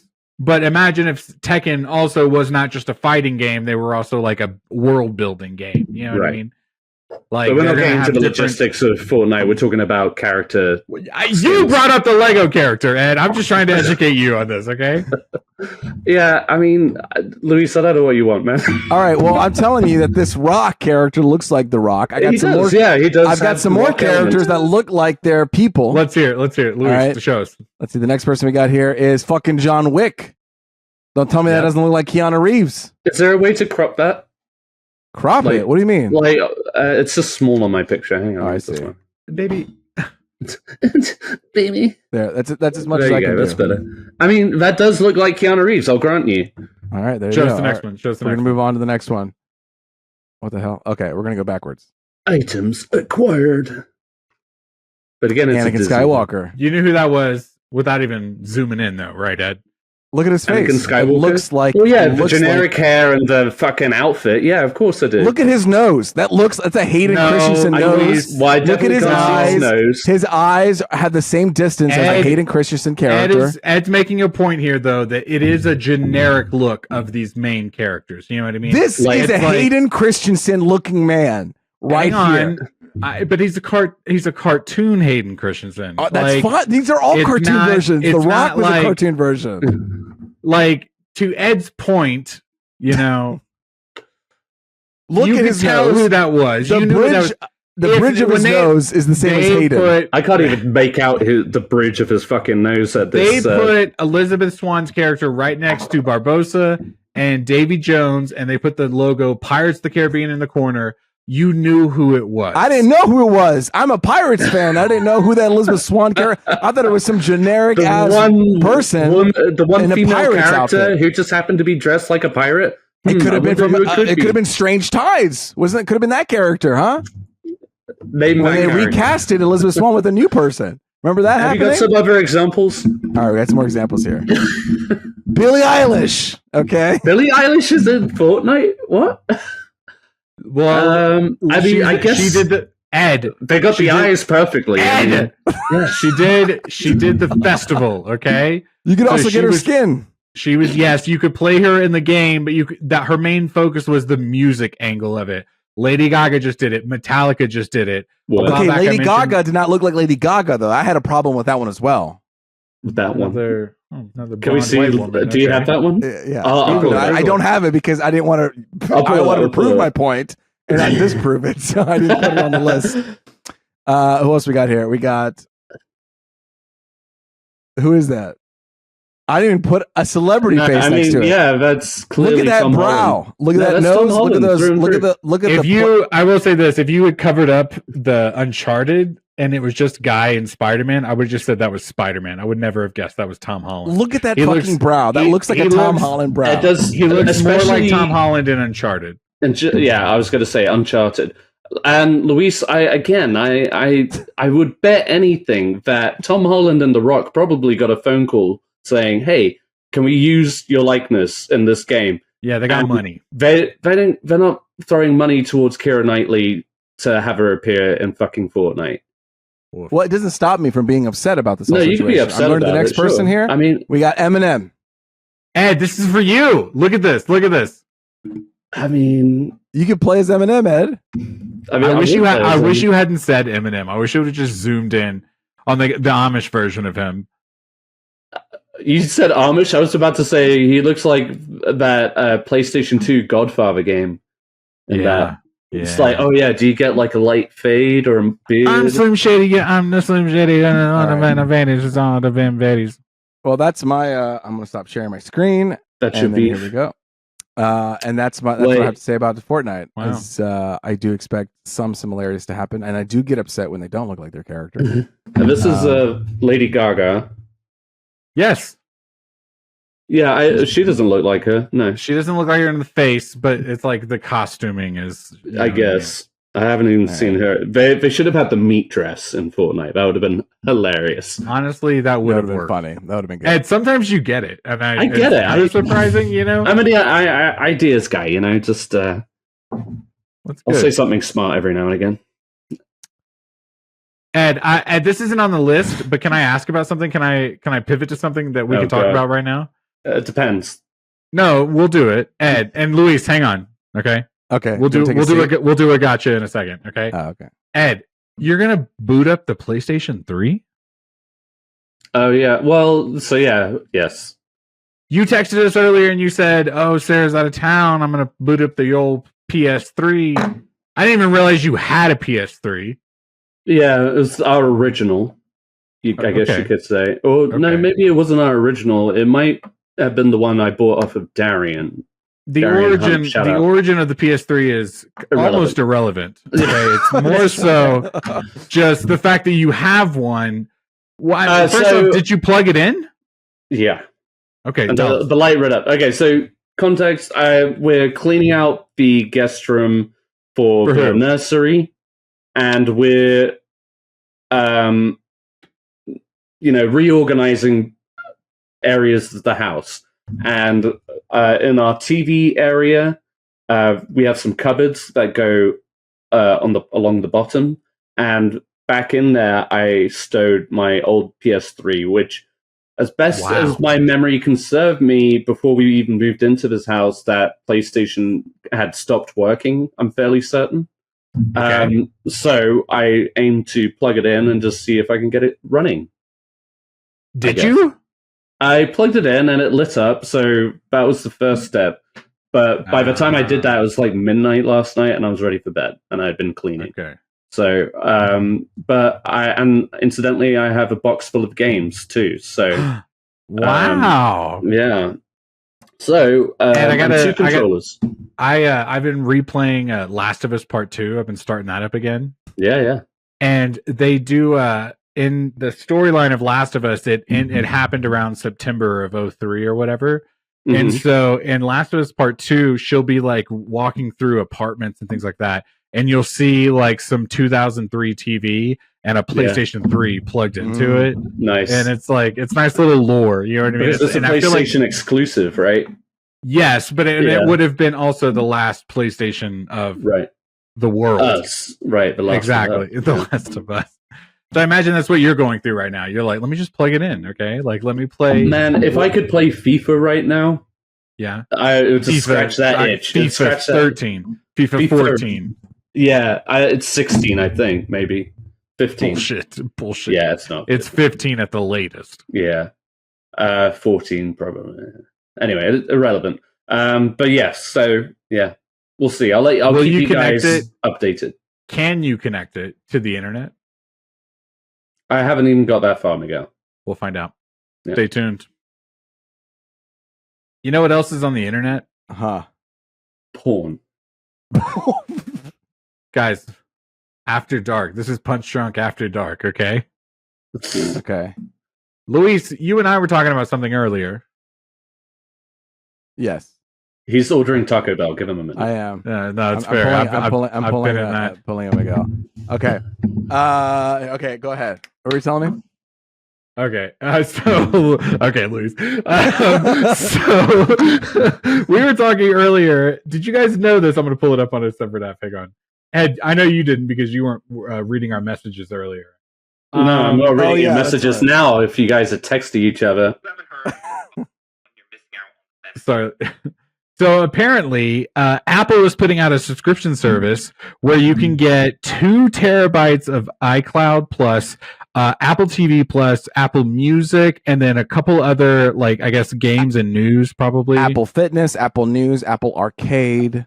So you're getting like the whole bundle of Apple for $37.95 a month, but the catch is here, you can also share it with up to 5 friends, and they're pushing it as you don't have to live in the same house. You know what I mean? Like, you could just share it, which is something that streaming services are cracking down on right now. You can share this with up to 5 people, get all of these services for $37 a month, split 5 ways. It's actually kind of a good deal. So I sent this to the chat earlier. I know, Luis, you probably have some of these services, but it was just like, besides the TV and the music, the thing that really drew my attention was the 2 terabytes of iCloud. Because I was thinking, dude, for just for our podcast or for like any movies or things we want to share between us, like we could totally go in on this and have a good time. Ed, right now, Luis is signing us up. Are you going to commit? It's what? It's $6? $650? $37 a month. We'll do divided by 3. We don't even have to share it with 5 people. It's $12 a month. Well, maybe we can bring Steven along. Okay, so even less than $12 a month. Ed, right here, right now, are you gonna? Another pointed gun at a guy who's rubbing his eye. What the fuck? No, but what do you Would think? You be interested? It's a good ass deal overall. That's a super solid deal. Ed, what do you think about it? I'll be 100% honest. I was tuning out as you listed everything, so I thought you were just kind of doing a bit, like you guys were talking tech shit. No, I didn't realize. This is we purposely put here's this the bit, to talk to you about it, Ed. We knew you wouldn't look at our Instagram, and so we have to talk about it now. I'm catching up, guys. I haven't had power for a week. Don't play that card. Don't play that card. Ed, focus up. You get 2 terabytes. Could you even tell me how much space that is? It's more than a mega. Okay. More than a giga. Mm-hmm. Okay. 2 terabytes of iCloud storage, okay? Apple Music, Apple TV, Apple News, Apple Fitness, which are all services, $10 services on their own. You can get 5 or 6 of these services, and again, including 2 terabytes of iCloud data. You don't have to delete photos off of your phone anymore. You can just have them live forever. We can share it between all 3 of us, $37 a month. Okay. Which we would break down that cost between the 3 of us. What are the benefits aside from the size? Is it really just the size for you guys? Well, it's also for okay. What do you mean? Okay, hold on. Okay, I just I just need like don't body shame. Okay? Apple. You listed Apple Fitness, Apple News, which I knew you already subscribed to, right? Apple TV, Apple TV, Apple Music, which is like their Spotify, which is not iTunes, right? No, but it is. It's their subscription service that right. You talked about. Listen, so music, movies, and cloud data, and movies, alone. Okay, plus the news, plus the fitness, and news probably also includes all those games that they have. And what does you could get new. Okay, I'll talk about fitness in a second because I've had it. You can get news for a bunch of like Empire Magazine. Ed, did you ever want to know what's happening behind Empire Magazine, behind the paywall? Well, with Apple News, you can. All those film magazines you like. It's all paid for. It's all It's all rolled into like New York Times for $37. New York Times. Between 3 or 4 of us a month. You know what I mean? Okay. And then Apple Fitness. I've done Apple Fitness before. Apple Fitness, and it's fun. It's great. It's very straightforward. You want to do a 5-minute workout, a 10-minute workout, a 15-minute workout. You want to do cardio. You want to do muscle. You want to do punching. You want to meditate. You want to stretch. Whatever you want to do. You want to dance. I've done the dancing of Apple Fitness, and it's really fun. We'll pick like an artist, Usher. We did like a whole dancing thing of Usher. You're losing calories. You're staying healthy.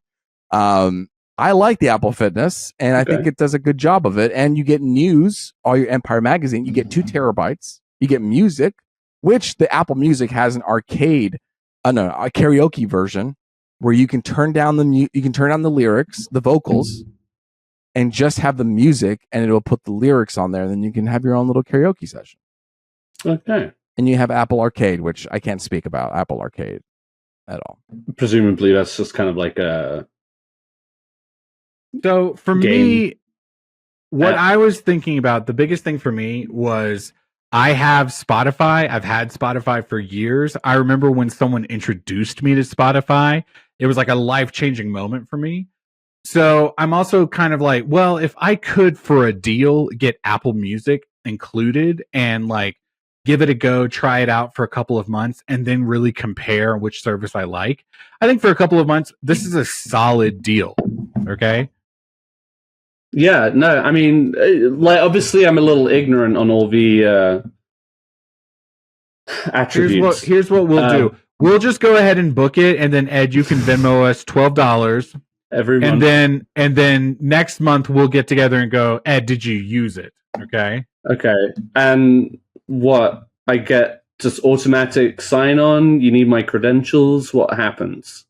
Like I'm suddenly on it? I don't know. We'll look into it. But if you're into it, then we're into it, and then maybe I can get Steven if there's a fifth person. I'll say this: you had my curiosity.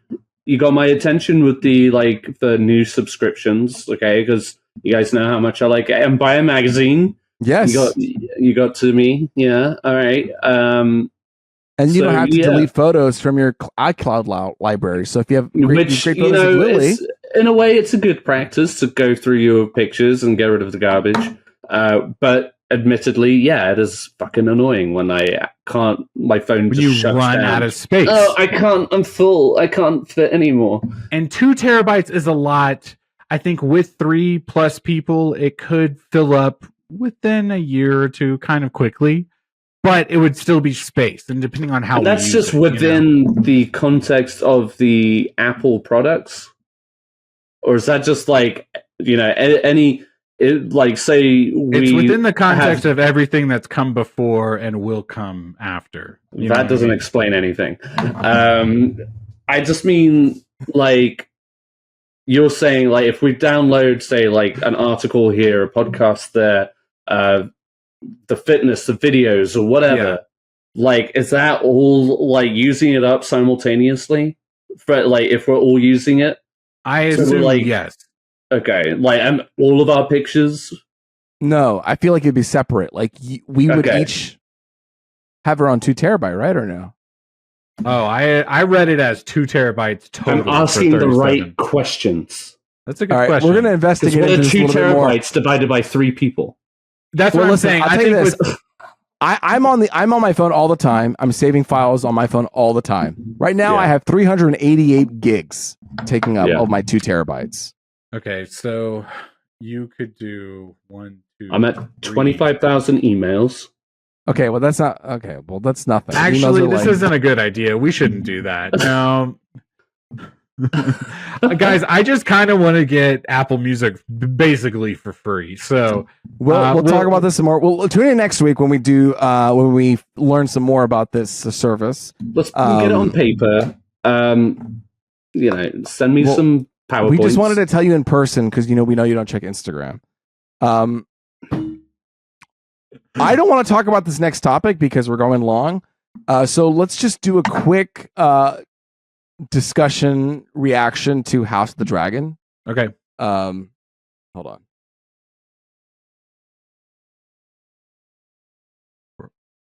Shut the fuck up. You guys can go to youtube.com/@punchdrunknerd. Now whip your dick out. Do it again. Cut the rat catchers. Cut down the fucking rat catchers. Cut down the rat catchers. Bring out Vhagar. House of the Dragon season 2 episode 5 is come out. We're going to talk about it real quick. What are we in the middle of the season right now? Yeah, it's almost over. It's almost over. We came off the heels of a huge episode from last week's episode 4. Guys, what were your thoughts on episode 5 of House of the Dragon? So I said this before, I'm just so excited to have a show on Sundays that I'm looking forward to now, Mm-hmm. So I'm having a good time, whether it's you know what I mean? The last episode was a big one. This one had to be a transition, We had to cool down a bit, Cool down. Cool down. And so I did not walk away from that episode feeling any type of way at all. The only thing that I'm kind of ready to move past, okay, mm-hmm. is let's get Damon out of Harrenhal. Out of Harrenhal. Why are we doing this for so long? We're playing the same bit over and over again with these little dreams. We get it, okay? Yeah. And I'm sure it'll lead to something. I'm sure Steven's like, oh. But if it doesn't, then I'm going to be annoyed. You know what I mean? It was a lot of episodes, and it was kind of like, well, he could have been doing other things, Yeah. I do like... Sorry, go ahead. No, go ahead. I do like that there's this tension between him and Rhaenyra. Rhaenyra. Yeah. Rhaenyra, right? Yeah. I do love this like tension because it's like, okay, it's like a dance of dragons, right? It's, this is it. This is it. Yeah. But it's also kind of like, I just want you guys to be on the same team. I just want you to get along. Because I'm on your team and I need you to like be on a team, Yeah. It's nice that she is already kind of realistically thinking about what he might be doing. You know what I mean? Like she's already accepted the possibility that he might actually turn it against her. She's not dumb. She understands who she gets. However, we're talking about Daemon. I am getting, and this is probably the point, I am getting a little frustrated with Rhaenyra, and obviously her character. You're getting frustrated with Rhaenyra. Whoa! How are you getting frustrated with her? No. Don't get me wrong. I don't. I like Rhaenyra. I am Team Rhaenyra. But to kind of Miguel's point about Daemon is like most of what we have seen of her this season, and indeed towards the end of last season, is that she's just been hanging around her room. Well, okay, hold on. Hang on. Before we get upset, again, reiterating, I like Rhaenyra, but yes, we have had, and I know this is just kind of the story. Yes, she's had multiple defeats. Like it's just like one misstep, one massive loss after the other. She's already lost 2 dragons with no retaliation as such. She's losing her small council. She lost. Also, we ended last season with such a dramatic moment where you thought, "Oh, this is really where she's about to kick into gear." Yeah, and that hasn't happened yet. Which a second ago I was going to say, it just makes me think we haven't seen what they are about to give her. You know what I mean? And I hope that is the case. I hope that is the case. But I guess I'm just vocalizing that that's where I'm at. It is equally as frustrating with Daemon because whatever is going on with this witch, I don't want it at this point. I don't want it to be a throwaway subplot.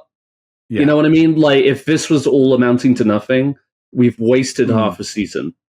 But if you think about it, right, the big talk is it all amounts to nothing because Bran ends up at the end of Game of Thrones. So, and that is nothing. Nothing. No, did you guys see this thing this last week that they were saying, I think her name is Alice, the witch? Yeah. Is that right? Yeah. Okay. And Steven, hop in the comments and correct us, okay? This is just what I read on the internet. Apparently she is I love seeing this show as like who is the ancestors of which characters. Apparently she is the like Bolton ancestor because Roose Bolton. What's his name? The sadistic one. Ramsay. They put a side by side and they've got similar features. You know what I mean? Oh. Yeah.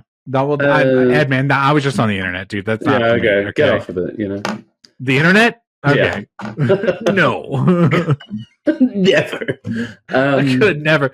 Take it out of my vein? No. I will say, quick shout out. I know everybody hates Kristen Cole. Yes. But he had a very real moment with Allison in this episode that I liked. Where he backstabbed her during that one moment where they're like, or later when they were talking about the gate. Yeah, talking about the gate later. Oh, okay. And but he just kind of comes out and says it. It's like I saw how that shit unfolded, and he's kind of just fucking terrified now. Yeah. And at one point he calls her Allison, and she was like, "I didn't come all the way down here for you to call me by my name." And it was like, right, okay. Yeah. Calls him a fuckboy and all of that. But no, there was some interesting developments. And we do need like a little more exposition here and there because there has been... You can't go from a big, fiery, explosive episode into more fiery explosions. Yeah. Like, you need fallout. Exactly. Yeah. Otherwise, why did that just happen? Exactly. Yeah. Everybody is kind of reacting and resolving from that big climactic event. People are making moves. Each side is making moves, and no one is really progressing forward. There's always a detriment, and there's always a negative to everybody's move forward. Yes. I love how in this series that there are just mirrors of each other, black and green. Each council is fighting against their leaders. Everybody feels like they're struggling to do something, but they can't do it. from Aegon wanting to do something, from Jacaerys wanting to do something, from Rhaenyra wanting to do something. Rhaenyra, who is trying to be like her father, have peace, and then realizing that she can't. And, you know, everybody is kind of dealing with the same struggle, and they're thrown into this mess where, like, we're not into war. We haven't dealt with war before. Right. Like, no one has. And so now we're all kind of dealing with this thing. I really love both councils in this episode. Rhaenyra really kind of spat back at her council, who is kind of treating her like, you don't know what you're doing. You know what I mean? Yeah. And she had that really good line where she was like, we were raised in peace. Like, you don't know what you're doing. You don't know anything. Yeah. You don't know anything else more about war than I do, because we've been raised in peace. And I really liked that moment. But on the green side, I really loved that moment where Allison, vied for the Queen Regent role or whatever. And everyone was kind of like, no, because you're a woman. And then that moment where she kind of like, where it all kind of fell in her lap and she like realized what was happening. Yeah. I mean, both of these moments were some of my favorite bits of the whole Which episode. Again, it made Kristen Cole's argument a little more poignant. It's like, I just spared you. You're going to be subject to that regardless. You know, like, even if they had given her a voice, chances are they're not going to hear her. You know, it's just like, it's men. It's not good to be a woman in Westeros. Isn't that what she says? Yeah, it's men with toys. You know what I mean? That's all it comes down to. It's not only did Kristen Cole kind of betray her in that moment, but also Larys. Strong. Yeah. He also was kind of like, well, you're not, you know, you're not showing me your feet anymore, love. I can't push for this. Yeah. No, these are the moments that I'm kind of like living for right now, and I just want Daemon to get out of the Harrenhal. Yeah. You're this like badass character, like, go be badass, you know.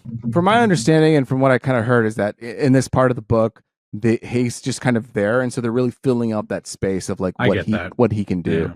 Yeah. I'd rather, at some point, I'd rather just leave it to the mystery, you know. Right. No. Yeah. Like he could have just been gone for a few episodes. Gone, and then however he does return or make an appearance, let it be that moment. That season of Game of Thrones where Bran wasn't in the whole season, you know what I mean? Because he was like training with the black bird. Oh God, I'm blanking. The Crow or something. Yes, the three-eyed raven. The three-eyed raven. Yeah. There we go. Yeah, like there was that whole season where he wasn't in the show, but he came back. I can't believe I'm saying this. He was important for a little bit, okay?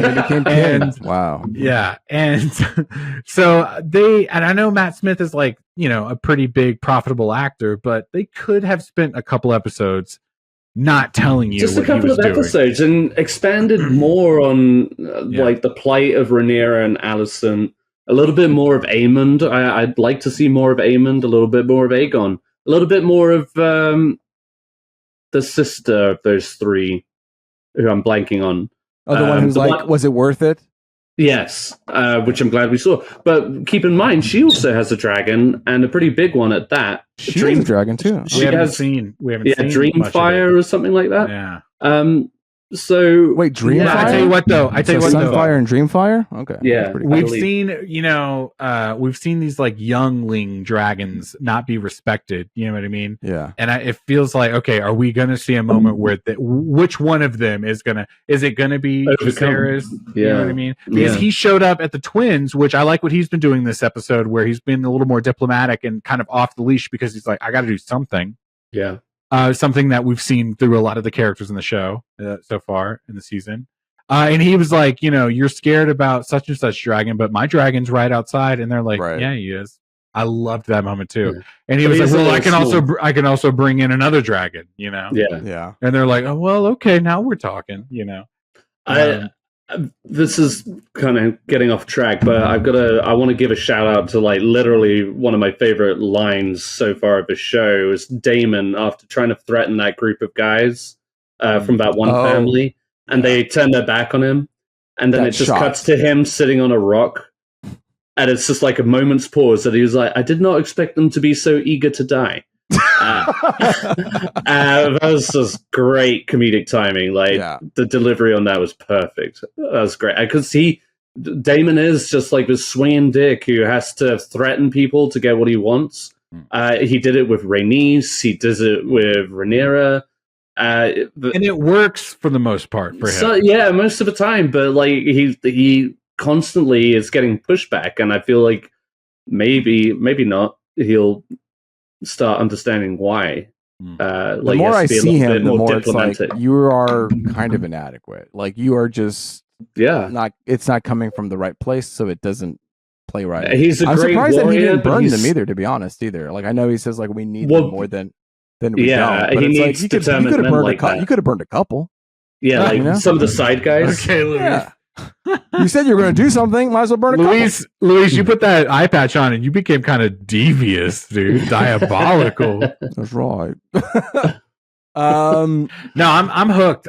This is the show. I kind of want to go back and rewatch season 1. I'm starting Game of Thrones over again. Like, it's finally found for me. Like that first season where we were jumping time so much. I understand it was important, but it was just like now we're in it, and that's I'm locked in. I still will say that first episode is a little rough for me, but I feel like Viserys. That's the old man, right? That was the previous dad. king. Yeah.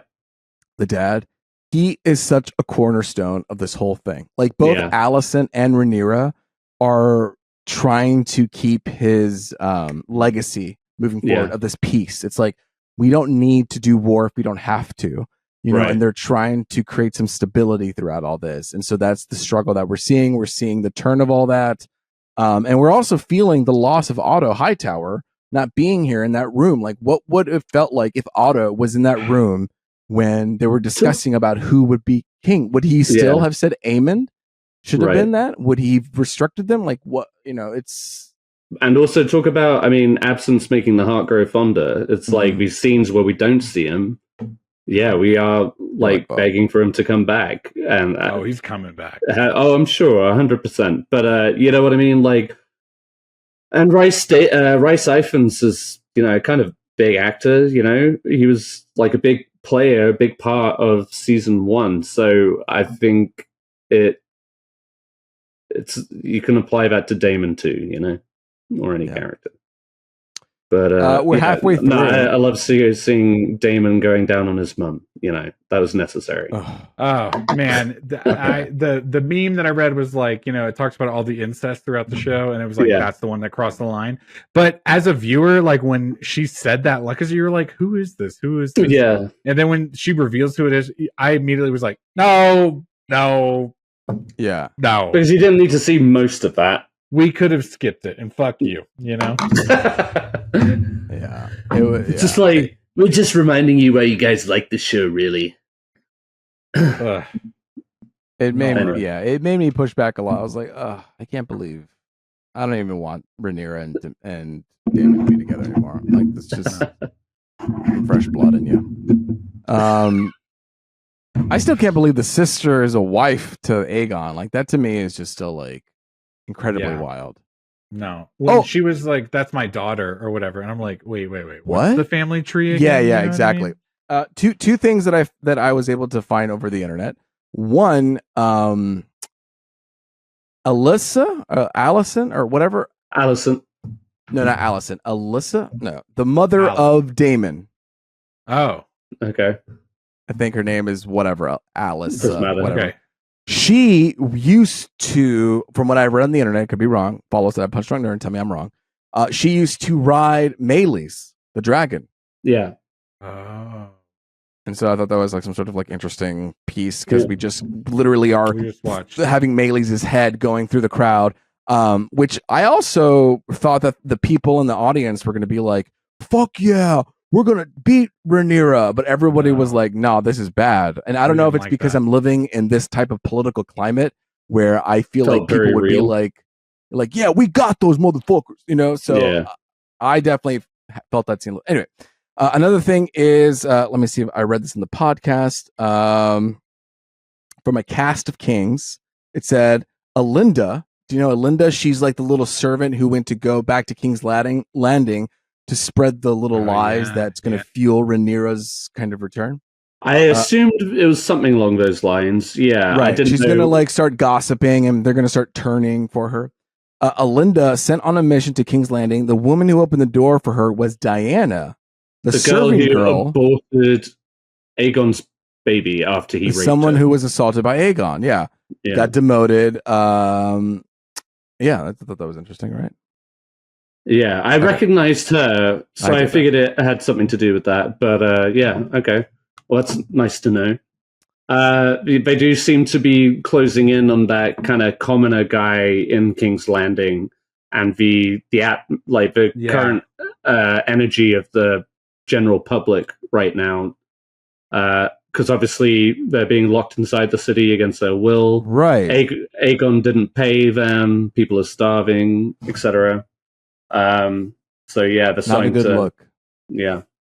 No matter what they do, it always backfires on them. You know. Yeah. Mm-hmm. Whatever side, whatever they do. That's House of the Dragon. Tune in next week. We're going to find out a little bit more. We might get some new dragons. We might meet some new people who have Targaryen blood that might ride these dragons. Let's finish up the podcast. What we're into. We talked about Ed's Euro final, Southgate's departure. Ed, you went to Ripley's Believe It or Not. Why does everybody make that fucking joke? What do you mean it's a joke? I literally just read it from the doc. I just said, did you go to Ripley's Believe It or Not? No, I didn't watch Ripley's Believe It or Not. Did you not write this in here? Ripley's Believe It or Not? No, I just wrote Ripley. So that must have been a good old Miguel prank. Well, because we have a Ripley's Believe It or Not in Dallas, so I thought you went to Montana and saw Ripley's Believe It or Not. And I thought there was something cool there. Okay. Well done, Miguel. You succeeded in your prank. I thought you were. The way I timed it in the day, I was like, he's about to print it off. He's going to print it off. He's not even going to proofread it. He's just going to read it like Ron Burgundy live. I genuinely thought you saw something cool at Ripley's Believe It or Not. I thought there was like some sort of like thing you've never seen. For that, Luis, I apologize. And no, sadly, I did not watch Ripley's. Okay, well, when I go to Dallas, I'll go to Ripley's Believe It or Not, and I'll have some info. Okay. No, but Ripley, you're watching Ripley. I wanted to watch Ripley. It's the guy who is in Fleabag and in Sherlock. Andrew Scott. Yes. So yeah, this is kind of based off of the book, which was also a movie, The Talented Mr. Ripley. And it's kind of like a noir-y thriller. It's honestly it's on Netflix. I think it's 8 episodes long, and it was just really good. I'm not going to tell you guys too much about the plot. Andrew Scott was really good. Dakota Fanning is in it, and it's set in Italy. So all the things. The cinematography is gorgeous, and there are so many episodes throughout where it just does a wonderful job at building this like tension and this unease of a situation, like him trying to. Again, I'm not going to give it away because I think you should watch it. But like, yeah, it's just he is kind of like this loner who lives in New York, who is hired by the father of this wealthy son, or just like the wealthy father of a son whose son has run away to Italy and is pursuing a life as an artist and refuses to come home. And they went to the same school together, but they weren't necessarily friends. And Tom Ripley is kind of like a con artist in his everyday activities. So he kind of is conning both the father and then the guy he's going after. So it's very interesting and very well acted, again, on Andrew Scott's part. He just plays creepy really well, and he isn't doing like the mad, crazy man from Sherlock. It's very like reserved and... but you like it? Yeah, I do. I liked it a lot. I had a lot of mood and atmosphere, and the cinematography is really nice. So yeah, check it out. Yeah, cool. And it just picked up some Emmy nominations too, so that's a bonus. I'll do something, and then you'll do something, and then we'll wrap it out. All right. Unless Miguel's got something. Nar. Bluey.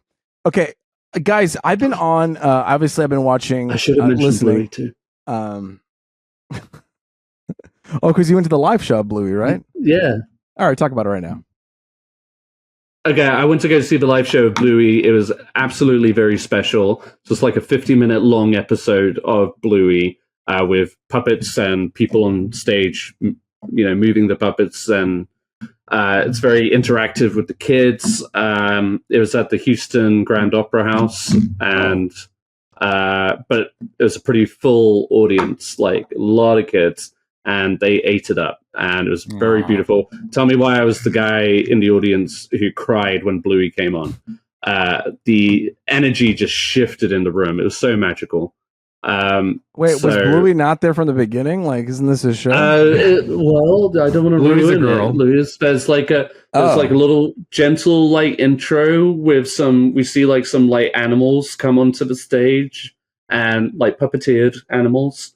Okay. And it's very special. They got the twinkly music, and it just kind of warms you up to the moment. And then we go into the house, and then the music kicks on, and then the family starts coming in, and then. Okay. But like, the energy just shifted when they all came on stage. It was so perfect. So if you're a parent out there, I would highly recommend it if it comes to your town. And like I said, it's 50 minutes long.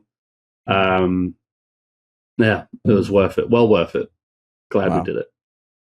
Check out Bluey at bluey.com. So I for podcasts here. So what I'm into, it's not a show, it's not a movie, it's not music, it's podcasts, but specifically the Apple Podcasts.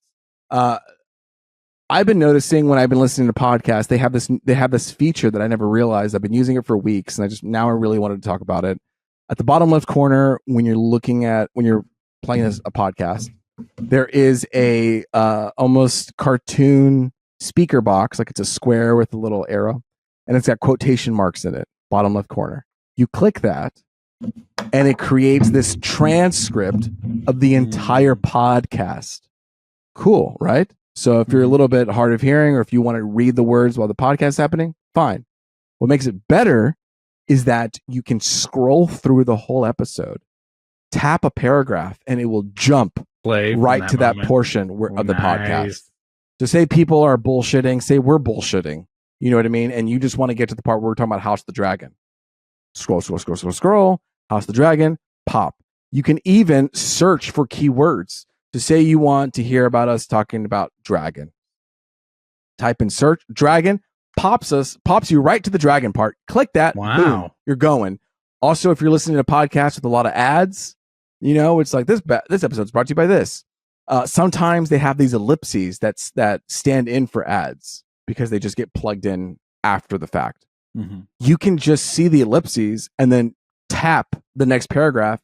Completely jumps a minute and a half of ads that you don't even know what they are. Wow. And people are talking about, if they're reading it in the podcast, you can read what they're saying. They're like 20% off, blah, blah, blah. Scroll, tap, and it jumps right back to the podcast. So I've been using this a lot. Whenever I'm listening to something where it has ads. The transcript thing is fantastic. I love that I can scroll, skip, and tap and jump. If you haven't used it, highly recommend it. I will say, not to add too much to our episode, but I love that podcasts give you that freedom to skip ads. And you're talking about this one specific feature, but a lot of podcasts, you'll just like skip forward. Yes, you know 15 what I mean? Seconds or something. But the fact that they even give you that option is wild. You know what I mean? Because there's no other medium where ads are being ingested where you can just skip immediately. You know what I mean? Everything at the most is like you can skip in 5 seconds after you watch some of the ad. You know what I mean? Yeah. So that's kind of crazy that podcasting is this medium that you're allowed to just do that.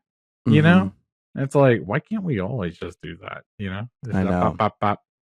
Done. I do love it. And sometimes when you get into the podcast rhythm, it's like, oh, this is a 30-second ad. So tap, tap. Yep. Pop, pop, pop. That's 2 15 seconds. Tap, tap. And then you're back into it again. I love it. I hope it never changes. It feels like the Wild West as far as like advertising. Like I can just skip it whenever we go.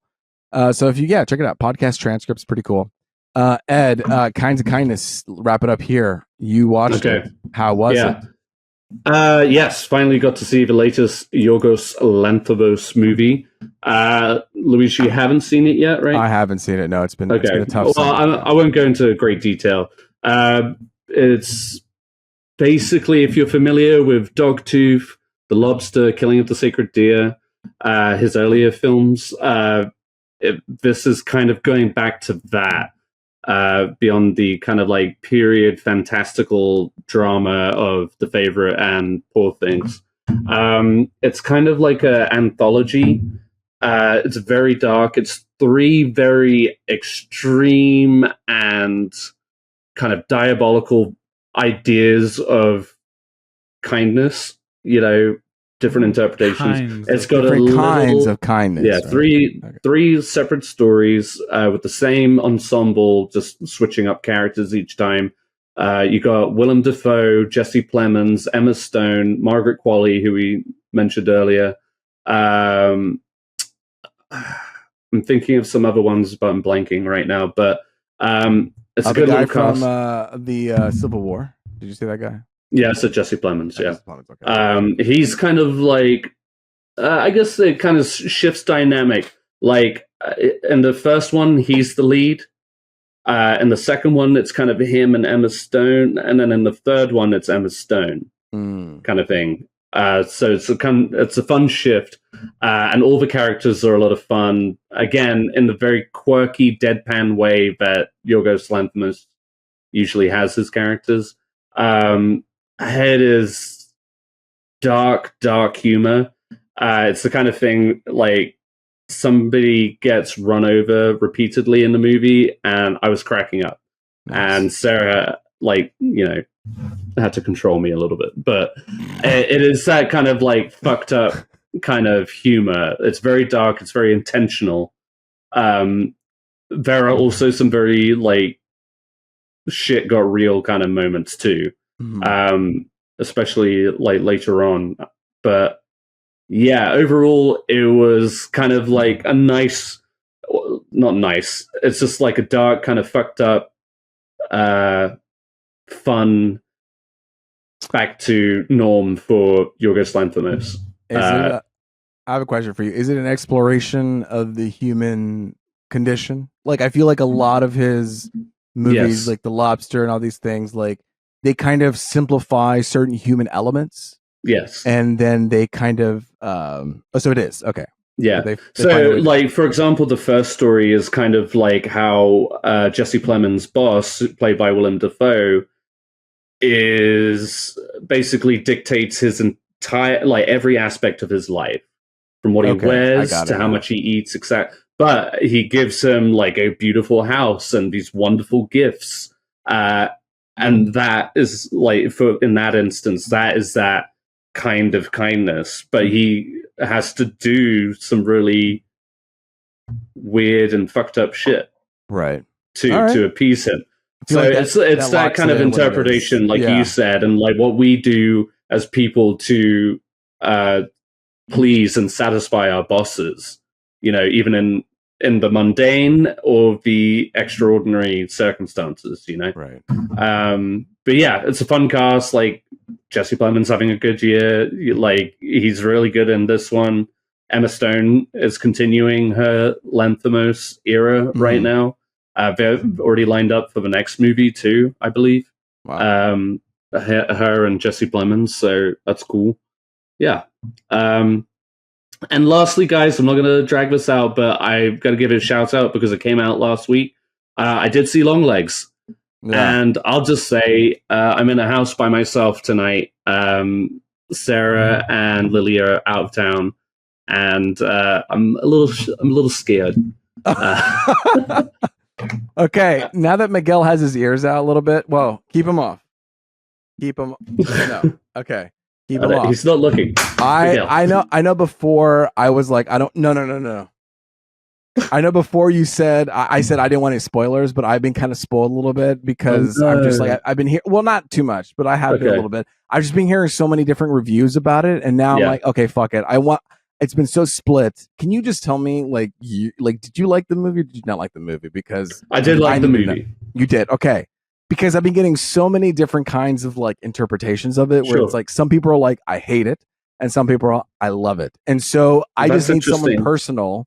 Yeah, that's interesting. I have like avoided like reviews and stuff of it because with horror, it's so easy to overhype how scary a thing is or how intense, or comparing it to whatever ahead of seeing it. So I don't know, like, so I've been avoiding that, and you liked it.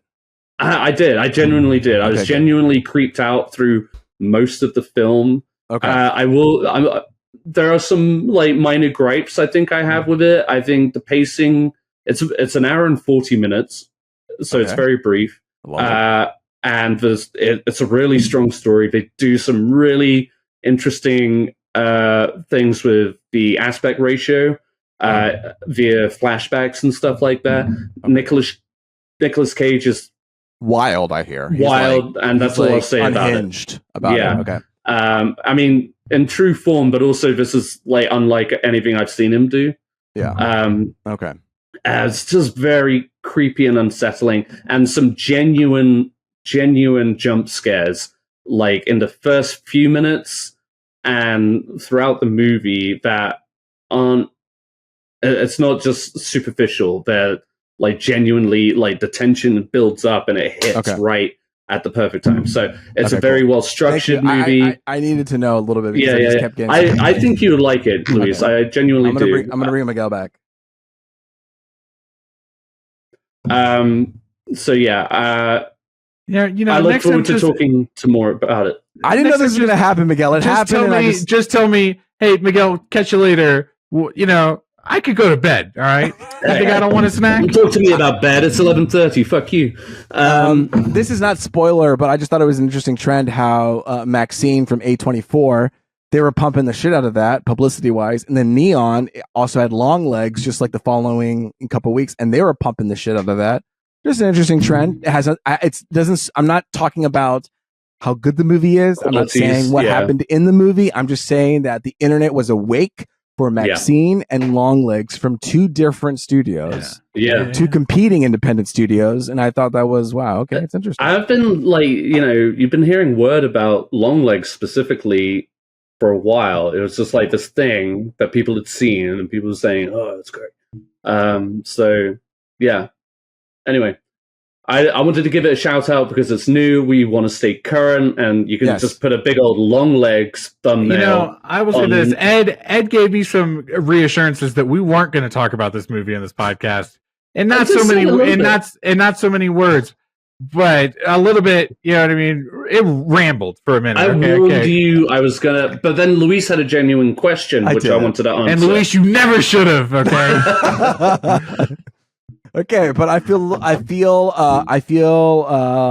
informed. Oh, and one more thing, everybody. I will not be here next week in the podcast because next week is Comic-Con, and if you've been following us for the last 2 years, I've been delivering some exclusive content of Comic-Con on our Punch Drunk Nerd Instagram. I'm going to be posting stories. If you wanted to know what happened last year, hey, I saved it in our little story library at the bottom. But yeah, I will be gone, so it will be Ed and Miguel kind of holding on to the helm here. But if you want Comic-Con stuff, we got you covered here at Punch Drunk Nerd. But until next time, it's been me, Luis Gonzalez, and with me has been Miguel Sanchez and Ed Bull. And until next time, later Gators, I see you. Bye-bye.